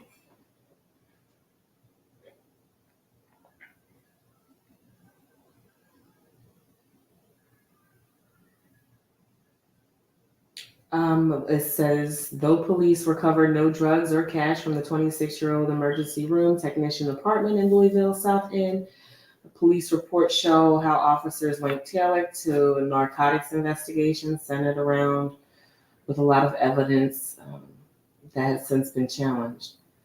Okay, I'm sorry. You see how the evidence you see how they say the evidence been challenged? So if the evidence been challenged, they challenged because they saying no, she had money in that house. Yeah. Breonna Taylor had a lot of money in that crib, and they knew about it. Hence why they was investigating the cops, trying to see where they went after, checking their GPSs. You know, it's unfortunate. Yeah, they was checking this. They was checking her life behind this. You know. They didn't just investigate it like a regular, the cops did a shooting. Man, they went through it. It says right here that they went with their gut feeling, with knowing, like you said, the streets are talking. They know this, you know what I'm saying? They went with their gut feeling to go forward. That's why probably they were falsifying documents. They're just all using justifications for the 2 cops. They're saying, unfortunately, she lost her life. Her boyfriend was the drug dealer. No, they knew that was the stash house. I know, but what I'm saying is they're writing it off to him. But you know why they couldn't get a warrant for her house? Because the only way you could get a warrant for somebody's house is what? they have to be selling drugs at their house. You have to see drug activity. Right. Just because the boyfriend is coming over there to fuck his girl, not enough. That's not enough. So think about it. Even though he out there hustling, he going to his shorty house and he chilling. So that's not, you can't raid her house. Ain't nobody coming to get weed, nothing. So he would maybe leaving money. People putting their money over there because they know it's safe. And that's why they wanted to get in that house so bad. Because they knew the drugs was even in there. Because what they tried to say she was picking up packages. They tried to say that she was having all packages delivered to her and she was doing that shit. That was their way of trying to get in the house. When they never could prove that she picked up not one package. Right. What they was hearing in the streets was, nah, that's the stash spot. That's the stash, but that's where everybody think the money at. And they went up in that bitch and did exactly what they do. Took everybody out. Know what it remind me of? Remember that movie? What was that movie? Narc. Remember Narc in the middle of the movie when the cop was dirty? And he went in there for the drugs. Went over there for the drugs. It didn't go right, and he shot old boy, and he made it look like a stage. Like he came in there, and he had the other cop come and have him as an accessory. Yeah, that remind me of Narc. Just like that. That's what they did to her. They pulled the Narc on her. And I used to live in Louisville, Kentucky, so I know how Louisville get down. See, I lived in Louisville. I went to high school in Louisville. I went to Eastern Hills High School. Them niggas out there is rough. Louisville, Kentucky is rough. Rough. Louisville is rough. It's not where you want to go. It's not nice. No, Louisville, Kentucky is knocking niggas' heads off. You don't want to go to Louisville. I lived in Louisville. I went to high school out there. I went to 9th grade in Louisville, Kentucky. Eastern Hills High School. I'm probably in the yearbook. You see what I'm saying? I'm telling you, you do not want to go there. Louisville, it ain't no different than motherfucking Louisville ain't no different than Atlanta. Louisville just don't get a lot of attention, but a lot of shit go down in Louisville. A lot of shit. They just don't get the attention. Because it's country. It's country gangsters. Ain't too many rappers coming out there. So you ain't gonna get that type of spot. But you go out. You know. Yeah, them niggas will knock your head off. Louisville is not where you want to go. That's why I tell niggas that, man, they did that nigga just like Narc. They went up in there. They found out that that's where the spot at, and then you got some dirty cops that say, "Yo, we're gonna go get that bitch." And that's where you got off. We're gonna get that. And that didn't drop because they knew niggas was gonna try to fight back. My nigga, I wouldn't be surprised if they took his gun and shot back at the wall to make it look like he shot back. See, niggas gotta understand, she dead. She can't testify on his behalf. He probably never shot nothing. Nothing. All they gotta do is take the gun that was found in the apartment and shoot. You know how they say he shot once, they shot 36 times. Yeah, okay. And we will all watch gang related. And we watch them niggas all the time commit a crime and then said boo boo boo. Nigga, man, what the fuck? For all we know, that them two cops went in there and he took his gun and shot back at the wall to make it look like he shot. So one of his shells is left on the floor. We don't know that. They stage scenes every day. Every day. That's what I'm saying. They playing drugs on niggas. They stage scenes. They showed us in the movie. Gang related, nigga. Why Tupac died? Because nigga he got tired of seeing his cops staging scenes and putting them in positions to get fucked off. Think about how realistic that you tell me this nigga only shot one bullet. Causing you to blast off 32. Think about it, and y'all, nobody retreat. Because everybody must die. Come on, exactly. That was the whole mission. That nigga wasn't supposed to live. He lucky to be alive. He wasn't supposed to live. So it wasn't for nothing to shoot one of his bullets. Poof. They could have did that any time. I don't trust nothing, man. That's why I said everything ain't always what you think. Ain't always what you think. Y'all feel me? That shit, that's fucked up how they did Brianna though. That shit real fucked up. And you know, old boy going to jail. Jennifer, a boyfriend, soon to be husband, for basketball wives. He got a warrant out for his arrest. Or he either arrested right now or he still got a warrant out for his arrest. They're looking for him right now. For scamming. The charges is scamming, fraud. Mm-hmm. See, this is what happened. Your life could be your life. But once you get on TV, my nigga, you make yourself what? Accessible to people to look into you. Just like when niggas come in a small sector where we at right now, and niggas call your job and fuck with you and look into you and want to see what about, what Trill about, just like on the lower sector, they do that too. We watch it. Mm-hmm. We watch them do it. I told you that one girl, she's not on the show anymore because they said she had other issues, which she did with her own family and her relationship with her husband. But she was the one that came out telling everybody all the business when Jen was coming back. Because you know how they make their scenes as the season starts. And she was like, oh, I'm just trying to help you out, make sure you know what you're getting into. She was trying to be like, girlfriend, I'm letting you know this. But Jen was like, you can't tell me about my man. Like, she acted like she knew everything. And all this past stuff, you know, with him having kids, you know, because I think he has a 13-year-old. And at first, people were feeling like he was trying to hide his daughter or one of his kids from her, you know what I'm saying? But she was saying she knew all of that already. But it came out on the show. And once they brought that to light, then people started doing what? Looking for themselves, right? Because they're like, what is she talking about? She had somebody do something, get a private investigator and find this stuff out on him. So that why you think Evelyn using private investigators now? Nah, for real. People, they looking it up. They want to know what's mystery in other people's history. Mm-hmm. Come on, just like we do it here. Like you said, people are doing it on a larger scale. And now he going to jail behind And not only that, it makes for good TV. If I can throw some of the deepest, darkest things out on TV, not only is it going to bring it's going to keep me on, you know what I'm saying? It's going to start and spreading the lies. I've never thought he would be in a situation now where he got a warrant for his arrest. Though. I do. I think they all scam. I think a lot of these men, you be meeting them and they intertwine them onto the show and they be like, oh, well, what do you do? I'm an investment guy. I'm an investment bank. Everybody's in fucking investment. Okay, so let me ask you. Or construction. So when you hear investment, you automatically think scam? Scam. Why you say that? Because investments are playing lottery anyway, all the time. So only the best ones that know how to do it make the money all the time, right? Because us newbies, when we get into investing and all of that stuff, we fumble the bag. We got to learn the tricks and trades. So those that are making good money know some things, right? Mm-hmm. And sometimes they know a little bit too much. They know how to keep the money. You know, sometimes they start working together. You get scamming together, right? They even create pyramid schemes so that they can get more people's money.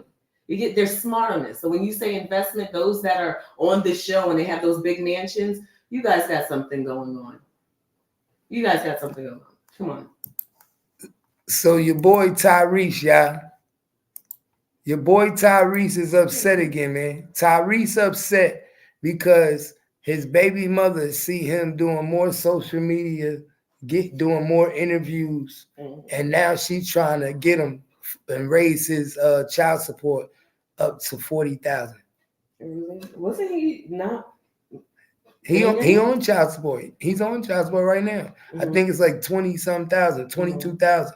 But he was upset because he had to pay child support. He was like, bro, I feel like I was tricked the way we got married, everything about it, our relationship. So he was like, now she's trying to get me for all this money.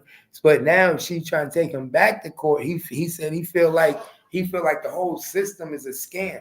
He's like, because now you got me for child support. You're getting your child support. You're making over $150,000 a year, right? Off of me. Right. And he was like, now because I'm doing good in life and I'm doing interviews and I'm doing all this stuff. Now it's like you and your lawyer just waited to say, now we're going to take them back to court to get more money. And now you're trying to up for $40,000. Right, because child support takes a percentage of what you make. the more money he makes, she can go back and say that it's a lifestyle change for him. So that means that he would have to pay more for her. Now, could she be waiting for him to get more and more? Of course, people do this every day. It's about but the natural woman don't do that. The natural real woman is not sitting there waiting. Like, I can see getting your child support, but the natural woman, once she get her child support, she ain't waiting for every time you do better in life to take you back to court to get a piece of the pie. Like, oh yeah, nigga, I hope your album blow up. I hope you get a deal. Oh, I hope you get on American Idol and make more money. Like, damn, you hate me that bad that you it's all. So that means it's always been about money. It's never been about love. Then maybe because you trying to hurt me more and more every time you see me elevate. Right, the truth starts to come out. You don't get to change it. That just is what it is. Maybe with her, it was all about the money. So what are you going to do about it now? Go back to court. It was all about the money. You can't change that. There's just some circumstances. Listen, just continue to work. Do what you got to do. Fight what you can in court. Don't, because these things get so nasty. They get so brutal. And it takes so much out of you to the point that people just give up. And they be like, okay, I'm not going to go back to working and just not doing anything and sitting in his house crying on TikTok again. Mm-hmm. So to continue to do what you're going to do, then you're just going to always have people out there that are going to hate you or who are money hungry and greedy. And unfortunately, sometimes you get in bed with these people. It just is what it is. Move on. Do what you got to do and move on. Don't let nobody break you the fuck down that much. Oh, he broke down already. Yeah, that's what I'm saying. And it's going to continue. But that's all you can do. That's all you can do. Bro, he said, but this is the type of shit that push people to what? Suicidal shit. Right. Let's be honest. Because like, bro, yes, right? Because like we see right now, he's calling out for help. Mm-hmm. And because it's now getting to him. Like, bro, I married this woman. We were once, I have a kid by this child. Mm-hmm. I understand. Come on, we know this nigga got so much money. You making $22,000 a month off me, $24,000 a month. What more do you want from me? We're not together no more. You got a new boyfriend. Right. Why you should concentrate on your life? Be happy with your child support. Why are you trying to get money off of every time I elevate in life? Are we hurt so bad that we don't want to see another man elevate now? Like, because now it's get to the point where it makes him not want to do better. And that's a shame. Because shouldn't nothing, and this is exactly what we was watching on TV today, shouldn't nothing somebody else do make you break yourself even fucking more? You get what I'm saying? Why does somebody have that much fat? Just pay your fucking child support, get you a new female, buy you a house, live your life. It's your child. Because that's, like I said, you can't reverse this. Mm-hmm. There's no reversal on this. So now you have to figure out how to deal with it going forward. Now, yeah, he's screaming out for help. He needs some help emotionally. But a strong person ain't crying and doing all of this. Oh, he's not strong. No. That's why that's what I'm saying. I just said a strong person doesn't do this. And that's how she manipulates. She know he ain't strong enough. So she's going to keep coming back. She could be vengeful. You cannot stop people from being vengeful. We get into relationships with bad people who have intentions that are not for us all the time. People care about themselves first. And sometimes only themselves. And sometimes you don't find out till later. Period. And there's nothing you can do about that. But you don't let anyone break you to the point to you say, I don't want to do music. She's not doing music. It's you that's doing music. It's you that's it made him not want to work. Right. It made him not want to do nothing no more. Saying you have to rebuild that strength. Because right now, if you giving up on your life, and she ain't doing nothing but smiling, she ain't gonna stop that. Because it hurts when you see that somebody's eating off you that you no longer want to be with no more. I'm not with you anymore. I'm not a part of you no more. My success should not be a part of your growth. You should not be able to, and that's why I say marriage is a fucked up situation. Divorce is a fucked up situation. You shouldn't be able to continue to grow off of my success. Every time I elevate, you get another, you can increase your pay. It's called child support. She's doing it off of the quote unquote strength of the child, right? You get what I'm saying? That's why it's not called her support. It's called child support. So in her eyes, she's fighting for her child, but on the back end, we know what the real intention is. It's a come up, right? It's a come up. So, because, bro, you think a child that child can't eat off of $22,000 a month? Right. My nigga, I ain't never seen it cost a child $22,000 a month. I know children living off of $22,000 a year. But remember, just like they were saying about Kim and Kanye, they argue, okay, well, you have the lifestyle, you have all of this, your child should be entitled to just as much of what you're worth. Understood, that's your child. The problem is that what they're having is not the child, it's really her. Because it's hurting him, like you said, to see her come up.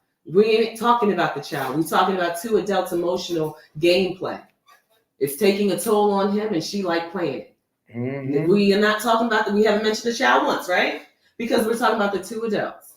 He has to get a stronger backbone so that he can say, I'm going to deal with this. Like I said, you cannot reverse time. And I guarantee you the child's suffering. Why? Because it makes him not even want to deal with her. So I guarantee he's not, seeing his child like he should. Right. People play these emotional games. That's why I said he has to be the one to get himself together. She's not going to change. She's going to always want to go back and support. You do your business. I can't, and I say that from a perspective of having to start from the bottom emotionally and bring yourself back up. Mm-hmm. Because if you stop working, that child support ain't going to stop. That's going to make you even more fucking depressed because you can't afford to pay it. So be about your business. My nigga, it probably is, but it probably is piling up. The business ain't how it used to be. It's not. You know what I'm saying? So think about right now, he got to pay $22,000, and I'm not even in the height of my career. Nigga, he needs to make a couple new albums. Yeah. A nigga need to come back out. You hear what I'm saying? Nigga need a new. That's what I'm saying. What we need? What we on? What we on? Fast and Furious 16? Nigga, what we need is 17, 20. Can we get a 28? That's what I'm saying. So he's talking about giving up. You got all of this on your shoulders. No, he's not talking about giving up. I said it makes him. It will probably make him feel like giving up. Fine. He's complaining because he's like, yo, this shit is getting out of hand. Like, bro, you're getting me for all this money. Now you're trying to take me back. We just had a rough divorce. Mm-hmm. You know what I'm saying? Him and his friendship with DJ Envy went left because she was remember they used to be tight. Yeah, but that was inappropriate. But I think he did that because he want to fuck his ex-wife.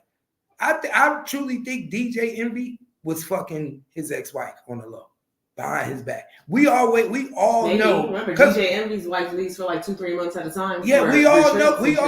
But that's my point. We know DJ Envy already having problems with his wife. Mm-hmm. She was already fucking somebody and cheating on him. Mm-hmm. Going to retreats. And going on retreats. So what I'm saying is how close old girl was with DJ Envy, allegedly. I wouldn't be surprised if the reason his envy so much, I wouldn't be surprised. Basically. Yeah. Right? He's trying to get at your girl and you get at that is. So y'all swing. I wouldn't believe. You just got mad because you found out that it was him getting at your girl. I wouldn't be surprised if DJ Envy found out that his girl was going on retreats with Tyrese. Okay. Wasn't he trying to invite her out? Yeah, I heard it here first. Cars, right? Yes. He was trying to take her to see cars at the house. Mm-hmm. He went live telling DJ Envy wife to come look at the cars. Mm-hmm. And I wouldn't be surprised if Tyrese was trying to, remember, he said he invited her to the house. Mm-hmm. He said this on the Breakfast Club. Right. I invited her to the house just to talk to her, to get her back with you, to fix your relationship. I would have been like, nigga, you ain't had your relationship on point. See, this is what happens when you start swinging. Now, niggas, the relationship fuck up between each other. Because y'all did something y'all wasn't supposed to. They said that happened. Didn't somebody said that happened between Will and Jada? They were swinging with Mark Anthony and J-Lo. Right? Well, they say Will Smith came. And then he came allegedly doing it on their own. Yeah, allegedly, brother. What was his name? Brother. Yeah. What was his name? I don't remember his name. I don't know if it was brother Umar or Umar. It was the guy in Chicago. Yes. So allegedly, he said Will Smith walked in and caught Jada and Mark Anthony fucking on the couch. Right. But he mentioned that they had done, their things together before as couples, the four of them as couples. But see, it changed that when you're doing stuff like that with your partner, you have the okay because that's the lifestyle y'all are doing. But when I come home and you're doing it on your own, there's a problem. Because that's out of the confines in which we agreed to. When they said that make you a motherfucker. If you doing it together is one thing, but when you doing it on your own, the nigga think that okay, you like it a little bit more. Right. This is beyond. Right. How can I trust you? No, fuck trust. Fuck trust. You trying to take it to a relationship level now because you doing it solo. It's personal now. It's not just sex now. It's one thing we decided to do it together, which is sex. Now you went beyond and went behind my back and you fucking this bitch or you fucking this nigga. That's personal. Yeah. You wanted the personal connection. That's why it takes a motherfucker to a whole nother level. That's why they said Will went crazy. Because that's why they said that's when they said he beat the shit out of Jada. Yeah. And Jada was. And they had to create that makeshift hospital for her at the house. And she was never the same though. But that's why that's why she know to this day he can never. She got on like this. Cause nigga, I can always sue you. I can always file charges on you. I can tell all your darkest secrets. I can end your career. This is why this man say I would never divorce this woman. Because I see what divorce do to all you niggas. I see what divorce do. That's why he said I'd never divorce this nigga. I'm not about to have her tell her my shit. Nigga, I'll be paying off everybody. Every nigga we ever had threesomes with, every nigga we ever had. Nigga, everybody be coming out the woodwork saying I put something in their drink. Nigga, and I wouldn't be surprised if Will Smith be the next Diddy. No Diddy. I wouldn't be, because nigga, if you think P. Diddy bad, Will Smith worse. He's hanging with Dwayne Martin. Think about the parties he was at, the drugs they done did with the people, boats and the boat parties, the shit they did. Nigga, what? Nigga, what? That's why I said a lot. That's why R. Kelly said, nigga, you taking me down. All these niggas should be going to jail. That nigga, remember R. Kelly said, who you think snitched on Diddy? R. Kelly? Y'all better wake up. Who y'all think snitched on P. Diddy? You're like, how come y'all never mess with them rock and roll niggas? Y'all always fucking with us. Now think about it. Who you think snitched on P. Diddy? Everybody think Cassie set this shit off. No. They came to Cassie. If Cassie was going to snitch on Diddy, she would have did it a long time ago. She took a whole lot. She was with him for a very long time. They came to Cassie with all the information already. We know this happened. When a motherfucker come to you, they make you feel like you gotta cooperate. First of all, Cassie's young. Diddy's in his 50s, in his mid-50s, right? Damn near 60. And he's been around longer than she has. They've been talking about Diddy for beyond her. They didn't. All they did was come to her to cooperate in his story. They had already had the fights in the clubs that was before she was with him. You get what I'm saying? The shootings, all of the stuff that he had been involved with, on the East Coast, West Coast, was all before her. So they already knew who the hell he was. They didn't just start partying with him when him and Cassie got together. These people knew who this man was. They just wanted to compile more. Because you see that everything is coming out now. You just told me some guy in the cartel is saying that he lost me money. So everything is coming out. Not lost the money. They said that he was in business with them. They were in business with him. And basically he started fucking up and all his publicity came out on him. It fucked up his relationship in the cartel. And he's suing him now because of his relationship that got fucked up. I never seen no shit like that, but you can sue for anything. It's up to the people. You can sue for anything now. I ain't never seen no shit like that. Like, we really discussing this? Like, okay. But yeah, that shit crazy than a motherfucker. Yeah, it all started with R. Kelly. That's what I said. Who you think snitched? I guarantee you it's a whole lot more R. Kelly snitched on. They just gonna get them one by one. R. Kelly told on P. Diddy. If you think R. Kelly ain't told on P. Diddy, you crazy. First of all, R. Kelly learned this shit from niggas just like P. Diddy learned it from niggas. They all partied together. All these niggas know. I don't hear him talking about Jay-Z. Right now, remember in the beginning, they was talking about him being next on the chopping block. And then some things, a little bit of secrets was getting released. And then I don't hear nothing no more. He probably paid a little bit more money to keep his name out for a few more years. You feel me? Now your boy, Mike Jones, man. Your boy Mike Jones is going viral because he just put on a concert. And not too many people is happy the way his concert turned out. Now, we all know Mike Jones damn near almost 50 now.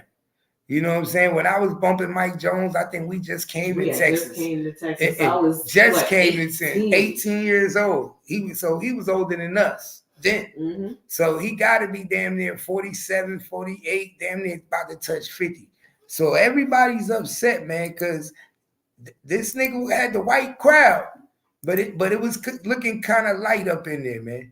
Everybody upset with your boy, man. I want to know what y'all think, man. Should your boy Mike Jones not be doing shows no more? Should he just be doing birthday concerts or like my nigga? I don't know if this beneath him to do this at a gym or what, but the show going viral, my nigga. Mm-hmm. I think the nigga hustle. I don't know. His show is hustle. He said, nigga, I'm gonna come get this bag real quick. I don't give a fuck who there. But it's almost like he did this shit for a teacher's event. Like if it was like a back to school, like if it was a back to school party, like for the teachers staff. I don't know. But you know what? I get it. Get your money however you have to. I know in this industry it's not always consistent. And sometimes, and music and time has changed. This is an older song. So those that know. You know what I'm saying? The young kids play it and all of that, but we know about it more than that. So the people that are really supporting it look like they're all about our age, right? That's they definitely are. Yeah, get your bag. But I do think at this point of his life, he should probably be at a different right, bro. You stage. got the old white man right here, the red on with the shorts. Right. Look at it getting down in the front. You know the song. They literally to me look like they said he's at an investors Dallas music hall. Okay, so all these people were investors. Okay. And they paid for him to come perform at their investors music hall. Okay. So this was like an all-white private event. So it wasn't expected to have too many people. You see what I'm saying? Because the only people that's gonna be here it's investors. So it wasn't a concert. Mm-hmm. Okay. So then why are people getting mad at them for? Because they're looking at the crowd. They're looking like, had you not read that? Because I didn't see this at all, but had you not read that, that's first presentation is to make fun of it because you're looking at empty spaces and him performing one of his throwback songs, right? So you're like, oh, look at Mike Jones. He's coming back on an old school and he ain't got nobody in the crowd. Well, in all actuality, these are investors. So this is probably the best room to be in. It's the best room to be in. Right. See, this is how small-minded we are as people. Mm-hmm. He's going viral because people is looking at it and saying he's been performing in front of nobody. But in actuality, he's performing in front of everybody. Right, so the joke is on you, right? But people don't even know that. Right. So if I didn't read that and see that was an investors group, nigga, I'd rather perform in front of 100 investors than 1,000 people. Right. I perform in front of 5 investors in front of that. Why? Because they're trying to give me their money, invest in me. Versus just come watch me. You know the network he can do after that. So now after I get off a stage, I'm taking pictures with you. I'm giving you my card. If you a smart nigga that's old in this business, I'm giving you my contact number, giving you my card. If you want to work with me, everybody in that motherfucker, every investor in there would have my number. Everybody would feel like, you feel me? That would be his intention. And then even if he's not somewhere he wants to be in his career, it's still the best room to be in. That was the smartest thing he could have did. You see that shit, Lena? Awareness is everything. See, now everybody laughing, but I guarantee you. But you see how quickly that was? Had nobody taken the time to read it and even understand what's being... They didn't give a fuck about reading. The visual. They didn't care about reading it. They just looked at the straight visual because it clearly say that he's performing for a small group of investors at an investment hall in Dallas. So whatever they put together, they got enough money that they was able to buy that. They was able to rent that motherfucking building out.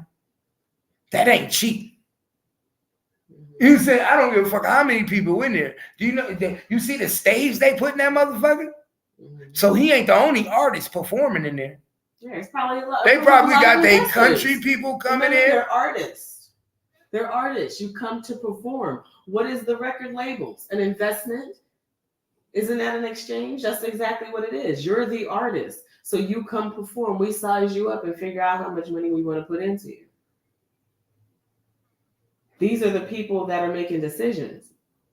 These are the people that you owe when you're not performing very well. Oh, you think these were investors that was going to invest in music? Because the way they could be investing in because what they was making it say it's an investment hall. Like, you know how they have their little all investors get together like a flea market and they put their tables out and say what we investing in, what they got businesses going on, and everybody get to going, okay, give me your card if I'm investment hall. They got it going on.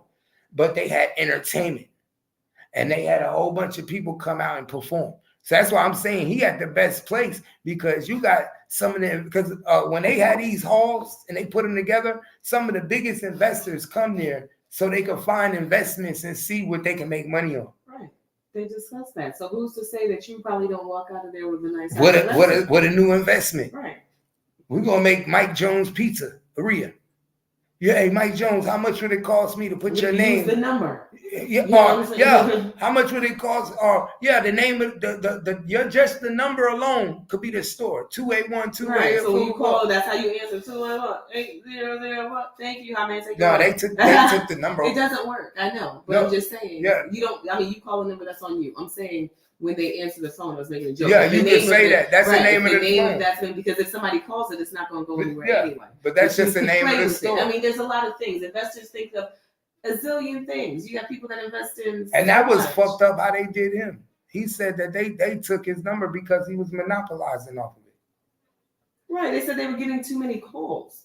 Yeah, but it's his number. But it's his number. Keith, the whole fucking world has that number now. But it's his number. Stop. They run a system. You got to understand, it's not just going in. Listen, when you call the phone, it doesn't run down a power line like how you see on TV, and it's funny on the other line, and then you see the electrical trigger down. That's not how this works. There's a whole system. So you can't have all of these people monopolizing this one line at all hours of the day, calling from all different countries. You got to shut it off. You can't do that. But then he said, it's probably funny in the beginning.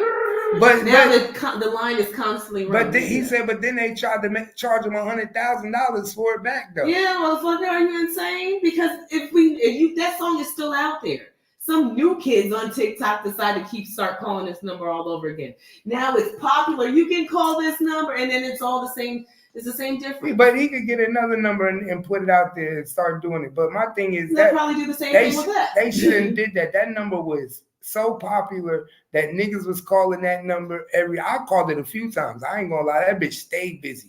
You could never get that bitch to ring. When I tell you that bitch was always do. Like, exactly. So you gotta be realistic. That shit was the most popular phone number in the world. I think everybody knew that fucking phone number. Everybody. But like I said, I think he doing good. Do your thing, my nigga. Get your money. Don't let these niggas tell you who to perform in front of, who not to perform. I think you should take off the book bag and the coat and the headphones. Yeah, I think you should give them a better presentation. Yeah, I think you need to be a little bit a different kind of style. You know, that's what I hate. Get back to your old shit, my nigga. Go back. I think he ain't never been the same since Trader Truth punched him in his face. Shut up. What you mean? Trader Truth. It meant Trader Truth beat him up backstage when he started getting rich. They do that, man. They tried to bully him. Remember, he got out of Houston and everything. They tried to bully him. They beat him up at the show and recorded it. Told him he wasn't Ice Age. Man, they tried to stop that nigga whole movement. They made that nigga look like he wasn't the shit. That's why I said they fucked up. The best thing they should have did was him and Paul Wall should have stayed together and never fucked off. When they broke him up and the white dude, that's what fucked everything up. Him and Paul Wall had something good going on. Him and the white boy. Him and the white boy. Them niggas was like Eminem and Dr. Dre. Once they fucked that up, it was a wrap. Paul Wall ain't never been the same. Paul Wall chilling. You see his videos? He be doing like his little TikToks. Yeah, it ain't the same though. No, he's just regular low key. That nigga got beard. He don't even look black. He don't even want to look black no more. That nigga, he be looking like a white man now. Really? Yeah, you seen him? Yeah, you seen him? Yeah. That's not. I seen a picture of him not too long ago on Instagram. That nigga just dressed up like a white man. Nigga had the beard. He had the a thing on. He growing the little hair on his face and shit. I was like, look at this nigga. He don't even got the table fade no more. He wasn't looking like the Paul Wall that I remember. This is like 20-something years later, sir. I know. Right. I'm just saying, niggas change when they getting older. Niggas, hey, man, I heard they jump white folks. Who? You know, white folks from Memphis. The white dude, the cool ass white dude, to be all on the internet from Memphis. You know white folks. You know white folks. We seen him, the white dude, and you was like, he's just like Charleston White, but he a white dude, old white dude. Oh man, what the fuck, man? Fuck these niggas, man. Like, but he talk black and shit. They jumped that nigga. He was beefing with one of them rappers, and they jumped him and shit. Oh, shit. White folks is out there. Shit. White folks say white folks said them niggas better not be outside though. Okay. White folks say he pulling up. Some ass then, nigga. Yo, I swear to God, white folks said he pulling up. That shit was funny as hell. I started rolling. White folks said he pulling up. That shit crazy. Then when NBA YoungBoy getting out of jail, that nigga been locked up for a minute.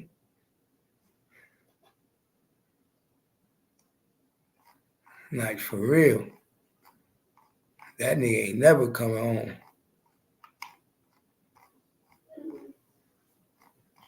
It's only 9:12, y'all. It's early.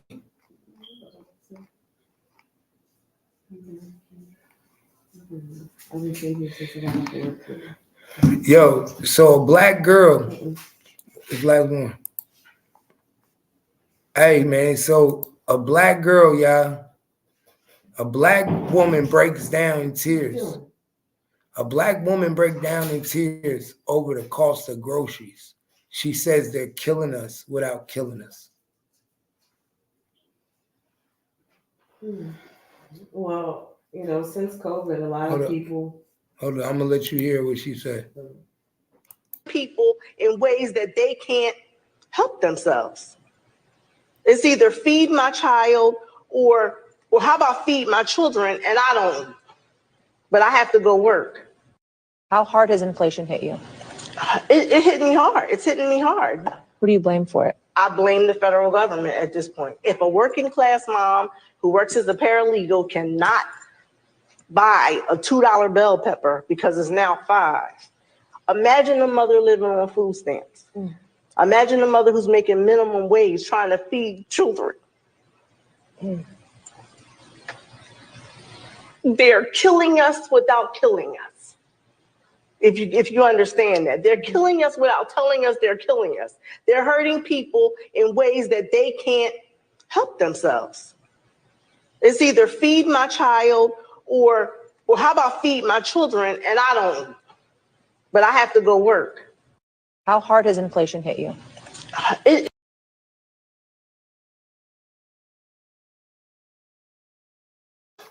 What you think about that, Kimmy? She's not lying on that. Like I was getting ready to say, since COVID, people all over have been suffering from what they call food insecurity. You know, you may have food in your house on Monday, but you don't know how you're going to make it Tuesday, Thursday, and Friday. You know what I'm saying? Because you can't afford to go to the grocery store and buy the just small essential things like milk, water, butter, cheese, things to make a sandwich. It's all really expensive. And if you don't have the budget already to purchase food, it makes it hard because, it makes it hard because you have to eat to live. You need the nutrients to keep you going to work, to help continue to build society, right? You got to feed your children. Sometimes it depends on the family size. The income coming in to where you were taking care of your bills and just being able to cut it, you know what I'm saying, and still live, has that extra amount is gone. And bills is going up. Like every year, kilowatts on electricity is going up. It's not going down. Yeah. So they're not electricity bills is going up because the kilowatts is going up per kilowatt every year.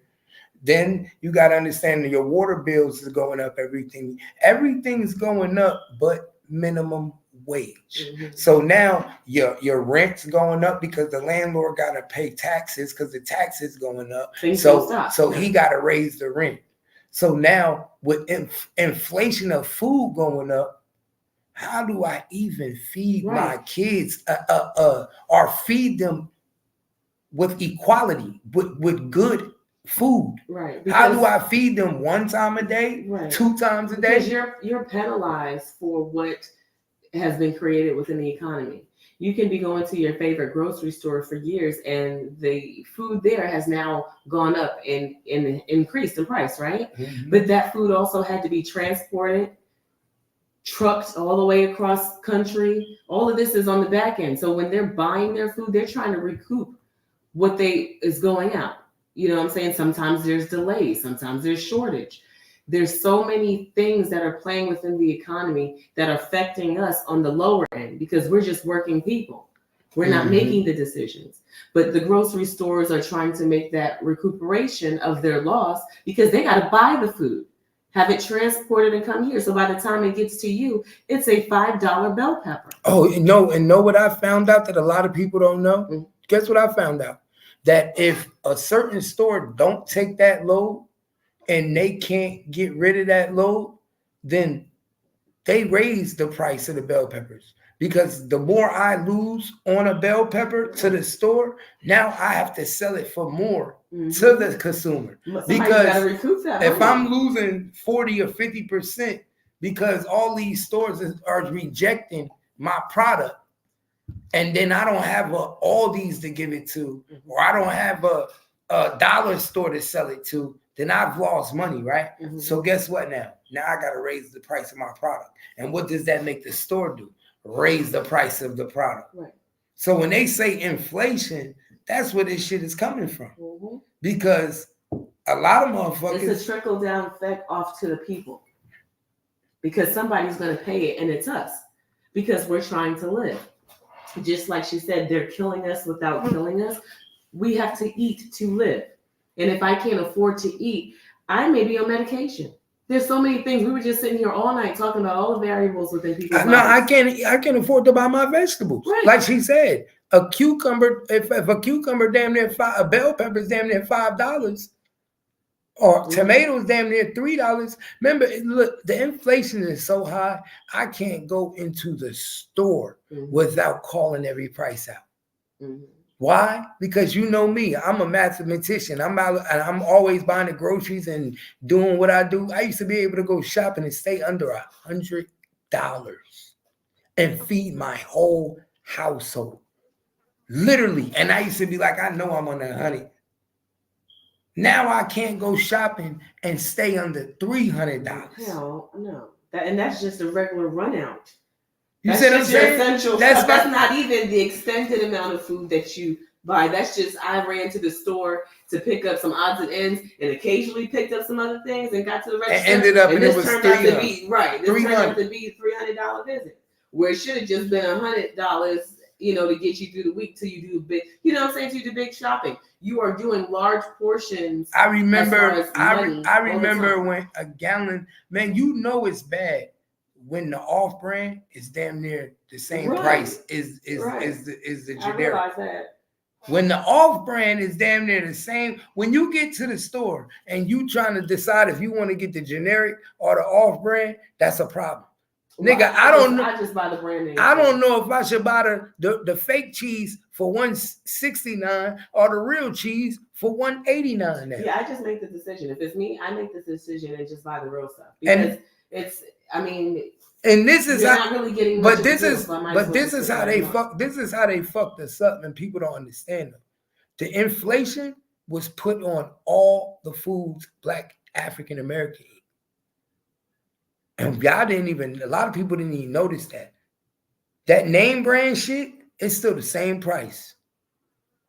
Mm-hmm. When you walk down to all the name brand cereal, Frosted Flakes, all that shit, Honey Bunches of Oats, still the same price. Right. All the name brand shit, still the same price. Still the same price.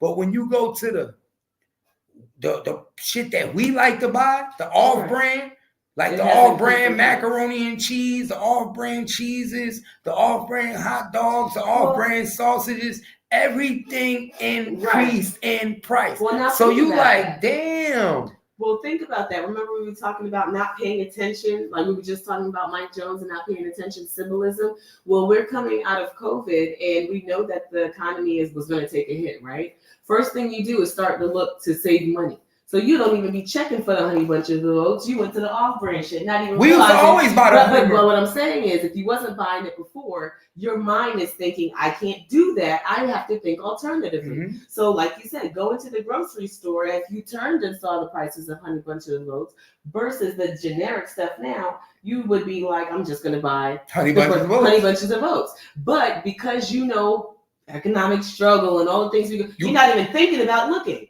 Mm-hmm. You're going right to the generic, which a lot of people are going to do and then you're going to be like, damn, $5. You don't even check and see that that's $3.95. You still steady. Oh well, I get a large portion. Let me go take it home. Then you looking at it like, damn, they raised the price $1. Right, and then how many people do that and come buy that bag? So before you look, it's off the shelves, right? Succeed. Like for instance, pizza rolls. I used to buy the off-brand pizza rolls, right? My kids love pizza rolls. I used to buy the off-brand pizza rolls because they were damn near way cheaper than the real pizza rolls.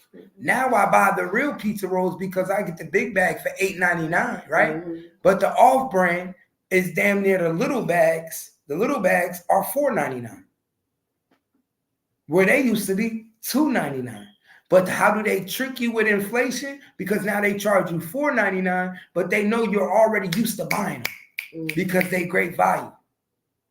You see what I'm saying? And you're not going to pay attention and look at the generic brand because you're not going to want to pay that price. So you're still going to want to pay the cheaper value, even though we raise it $1 or $1.50.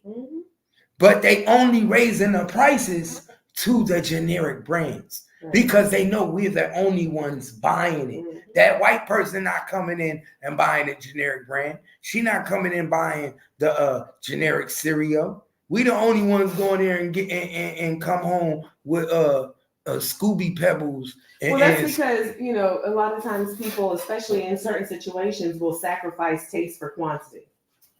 Not every, what I'm saying? There are people that don't want to do that and they'll just buy the regular Honey Bunches of Oats. You know what I'm saying? We know that when we buy this generic cereal, it probably ain't gonna taste the same. But I get way more bowls out of it. So it is what it is, right? Mm-hmm. So when this woman is saying they trying to kill us without killing us, I kind of understand what she's saying because they're not playing with their prices. They're playing with ours. Think about it. When all these now is damn near the same price as Winco. When you go on all these now, you used to be able to go in there and everything was cheap, and it was the reason they ain't give you no damn bags. Right. Now you walk in there and a bag of chips is the same price as a bag of chips at Walmart. Right, and half of it is air. You see what I'm saying? Now you walk in there, no prices look different. Same milk, same price, eggs, same price, Walmart or Winco. So now you just go in there just getting less product. So that's why all these having to close down. So all them low value stores like Dollar Tree, they raising their prices. So now things that was $1 that was for the Black community, now it's $5. Now it's $4. Now you don't know what the fuck Dollar Tree is, Family Dollar. Everything different. You walk in that bitch, damn, this used to be $1, now it's $3. A rag now $2.25. Everything raising the price. So the inflation is only hitting the Black African. It's only hitting our community. Only the stores that we go to. I don't think that's true because we've seen that everywhere, and it's not just Black people complaining about it. This is a subject everywhere that people are, because this is the American population, and we're all in this epidemic together when it comes to trying to feed ourselves. I just told you how the food ain't gonna hurt the white man. No, they don't eat our product. It don't matter. They gotta eat too. They don't. I just told you their product has not increased. But I don't think that's necessarily true either, because we're looking. Groceries are groceries. I walk in the store. Now it's up to the stores how they're pricing, but the groceries are people out there eating. Baby girl, so people have to buy groceries. It's high. Yes, listen what I'm telling you. Listen what I'm telling you, and I'm telling you, I've paid attention. I'm good at my shit. One thing I'm good at my shit. Listen what I'm telling you. And I'll show you this when next time we go grocery shopping. I'll show it to you so you'll see what I'm talking about. All the name brand products, even from stovetop stuffing, from all the name brand products, price don't increase. Chef Boyardee's, how much they cost? $1. The cans. How much Great Value cans cost? 88 cents, almost damn near $1. That used to be 44 cents and 32 cents. We used to buy them Great Value cans of corn and the beans and all that. Remember? Now we buy the frozen food. We used to stack up on the cans. 34 cents, 44 cents, $2 for $1. Now one can damn near $1. You go by the name can, the name brand never went up. It's still $129. But what you're talking about is brands, not communities. Oh no, I'm talking about food. Right. That's what we on right now. Right. You're talking about how they're killing us. No, but you said inflation is only in the Black communities, but yet you only spoke about the products. But let me tell you how. Let me land. We don't shop at Sprouts, or we don't go over to Albertson and Tom Thumbs. They're a lot higher than the Winco and Walmart. But let me land. What I'm saying, that economic crisis for groceries is everywhere. And it's not just inclusive in the Black community. Let me land. You're talking brands. No, but it's important because you're not talking about. Let me land. I'm gonna give you the mic. I've been letting you talk. Let me land. The white person going to Winco and go shopping, and she buying all her generic shit like she buy, she is not affected. What? Let me you just said generic. That's generic. So we're buying generic too. No. Name brand and generic. No, okay, we're drawing generic, the off brand. Right. So you know what I'm talking about? We buy the off brand, they buy the name brand and food. And what I'm telling you is that when the white person go in there and the less welfare person go in there, we go in there, we're looking to save money. We're looking to go buy our Great Value. We're looking to buy our off-brand products. We're looking, majority of everything in our cart is off-brand. It's off-brand, name brand. What I'm telling you is the inflation is all been to products in the grocery store. That's to what we buy. They know we're grabbing this Great Value bag of motherfucking broccoli. They know we grabbing this freezer of broccoli. They know we buying them hot dogs that used to be 59 cents. That's now $1 now. You know what I'm telling you? Them hot dogs we buy every time, we grab them bitches. They used to be 44 cents, 50 cents. They know we grabbing those. So all the food in the store is inflation. They know the white person ain't grabbing them hot dogs. So hold on, let me land. Let me finish. So the inflation is going into the product that we buy in the African community, that we are used systemically in our mind, used to buying because we're already on food stamps and we already trying to save money. That's what I'm saying. I'm done. I landed. So when did starvation have a color?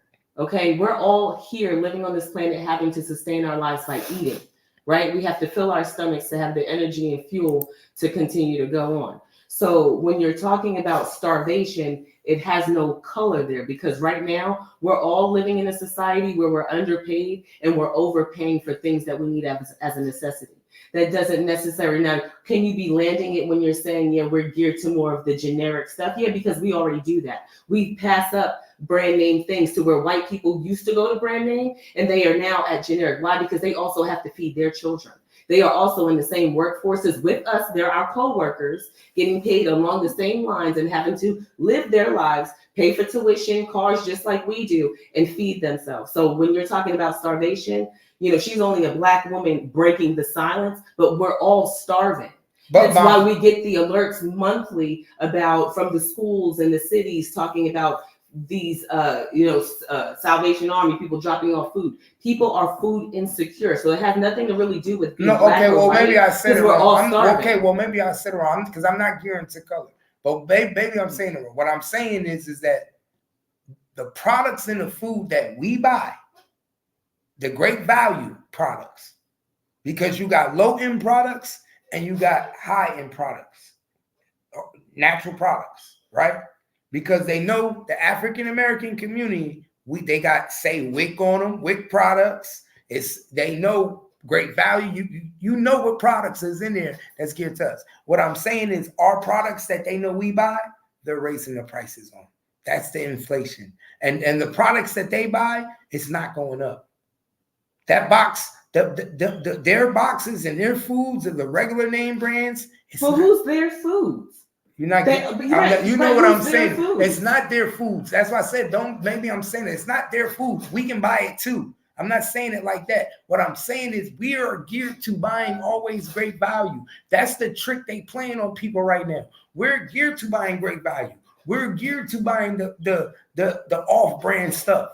So they're raising the prices on everything off-brand. Right. Everything is off-brand is raising. It really doesn't even matter because a lot of those brand names own the off-brands anyway. I'm not saying they don't. I'm not getting that deep on who's making the money. But I'm not fighting you. I'm just bringing out another point. What I'm saying is that right now, a person, and I'm not even going to use race as it. If I'm a person that used to be able to shop at Sprouts and get the highest organic, maybe my cost, because the cost of food has gone up on vegetable. I just told you it's not just about the fruit and vegetable or the food. It also includes the transportation, the workload, the labor. All of that is cost that the store brings in. Right. So that's why the cost of food goes up. So if I'm a person, and back in the day, I was able to afford to go to Sprouts and buy my whole house for, now I may just be having to go down to maybe not Aldi, but I'm down at Winco. But that's my point. You get what I'm saying? But you're going off what I'm saying. I'm saying what I'm actually saying is Sprouts ain't motherfucking inflating. Our shit is inflated. When have you been into Sprouts? When is the last time you've been in? Exactly. So how could you even make that statement? Because you have nothing to back that up with. Okay. Because you don't shop at those stores. We shop at the stores. I'm gonna say so what you're trying to say is that, and let me land so that you can correct me if I'm wrong. What you're trying to say with these stores within the Black community are charging, because you were bringing race into it, so we'll go back to that. No, I didn't bring race into it. No, but I think that's where you were going. No, I just think they're. I just think we don't have to bring race. I just feel that when I go into the shopping store, whether I go to Winco, whether I go to Walmart, I notice that the foods that I like to buy, which are great value foods, because I like to save money. I've always been that type of person. I've noticed the foods I like to buy now are inflated.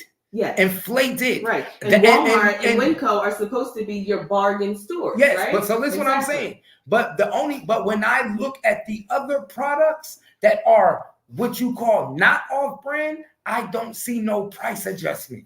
I don't see the inflation on the name brand shit like I see on the food that they know the African American person. So then you're going back to a race. Because everybody listen, has to eat. I'm not, but I'm okay. Well, let me not say race. Because when I go into the store, I don't go into an all-Black Walmart.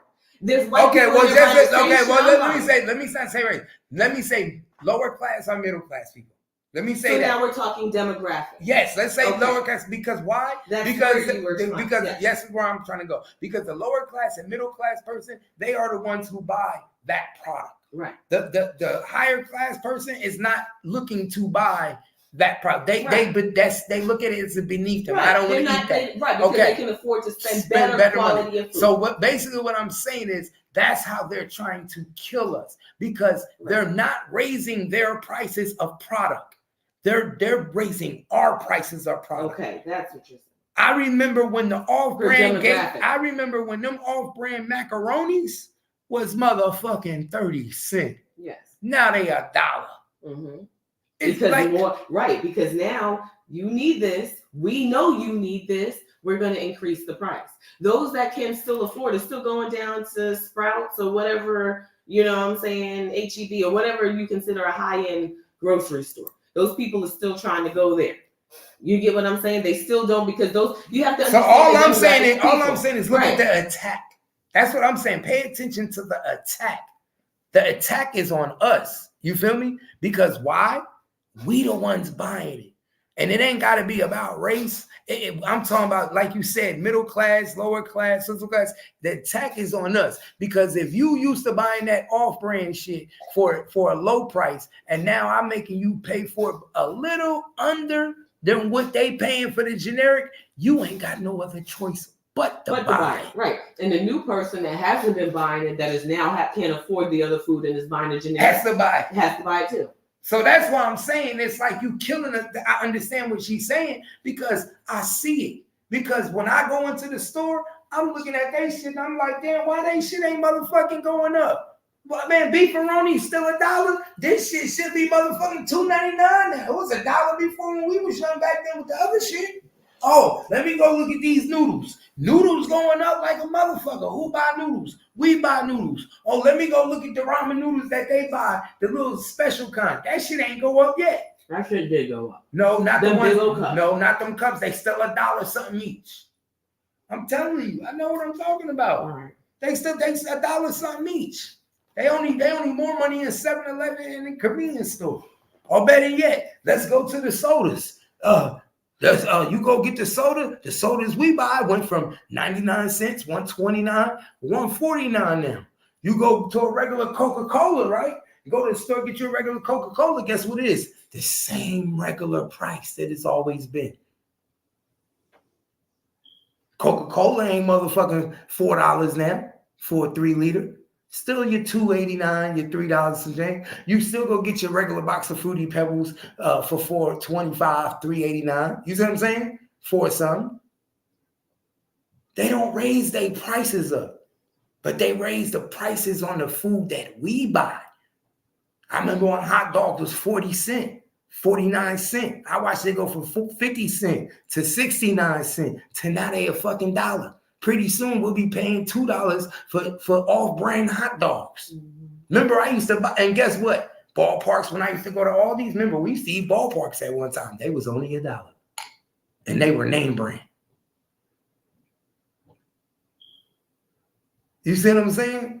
So that it's just off-brand milk.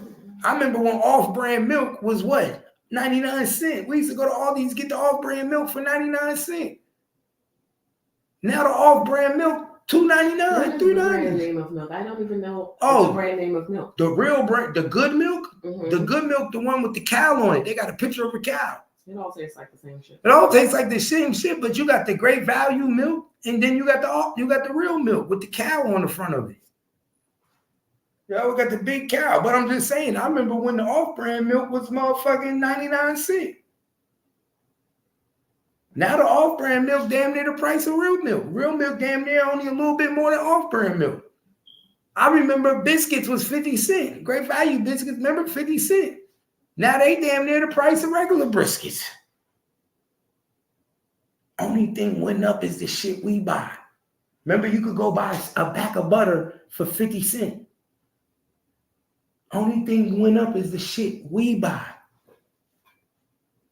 So the attack is on us. I don't know if it's to make us buy the more expensive shit, but damn, we can't buy the expensive more shit. And that's the fucked up thing about it is the prices go up, but not one time. When the last time have they raised minimum wage? Minimum wage in Texas is still $7.25. A motherfucker could get paid $7.25. How the fuck can you take care of your family on $7.25?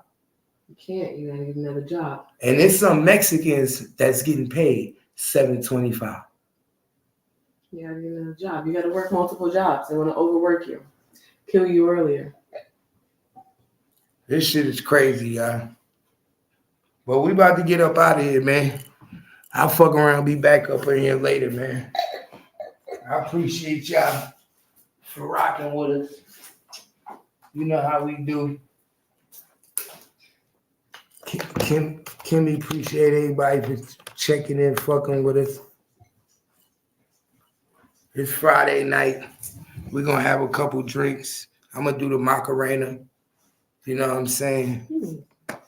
And then, shit, after that, play a couple games. I'll fuck around, be back on here late night. We've been rocking for 3 hours and 38 minutes, man.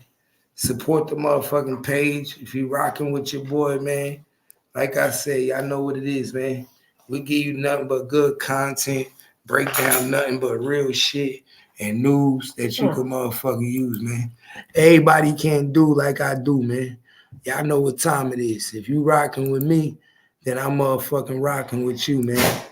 Salute to all my mods out there, man. Appreciate you. You want to say anything, Kimmy? I'm sorry. Hey, what you eating? She got a mouthful of something. All you hear is a smacking.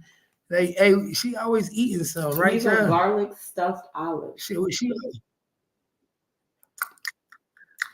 That's all you hear. She eating something. Like, yeah, I'm eating garlic stuffed olives.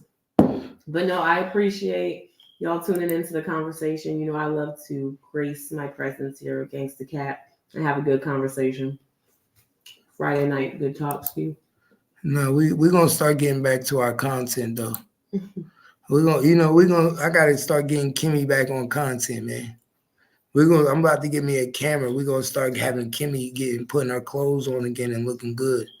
And Thank you, Lena. Start doing some views. You said what? Put me on the camera. We're gonna start getting you back on camera. It's not for the camera. We gotta start like how we used to do. We gotta get you back on camera, sitting up, had a camera in front of you. I gotta start pimping you again. Oh man, you wanna come back with a knot on your head. We gotta come for the money. I hit you with this olive. I gotta get to the money, y'all. I hit you. But yeah, man, y'all know what it is. We up out this bitch, man. Support. Y'all know what it is. Appreciate y'all. Make sure y'all fuck with your boy, man. Don't let nobody tell you anything different. This is where we at, man. Gangsta land. You already know. You already know. Stop playing with them, you know. Ain't no stopping now. Sometimes you gotta understand it's like they don't understand. Why should following instead of your lead, you feel me? I definitely understand. What's the plan though? Sometimes you're gonna see that. Sometimes it's I see it not all the time, easy. Man. You'll go blind real quick. I keep it on me, you know how I'ma clutch it too. I keep that 40 on me, you know how niggas gone. Hollow point. I ain't trusting on no nigga, never you know me is true. Or no bitch. Mama say she love a nigga, you know. Okay, she said though. I'm that nigga come to him, you know how I be. Still that. Always be that. Fuck with him and I'ma cheat.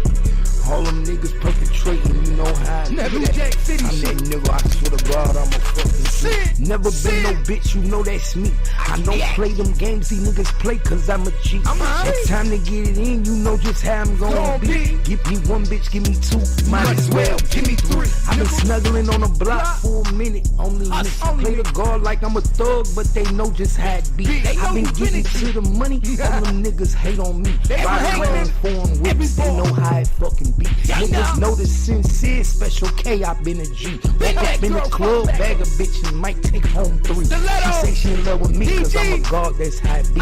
And I walk around this bitch and all eyes be on me. Love me cause she know my life is so different, pay the price, I'm that god. She say she want a real nigga and I'm that boss.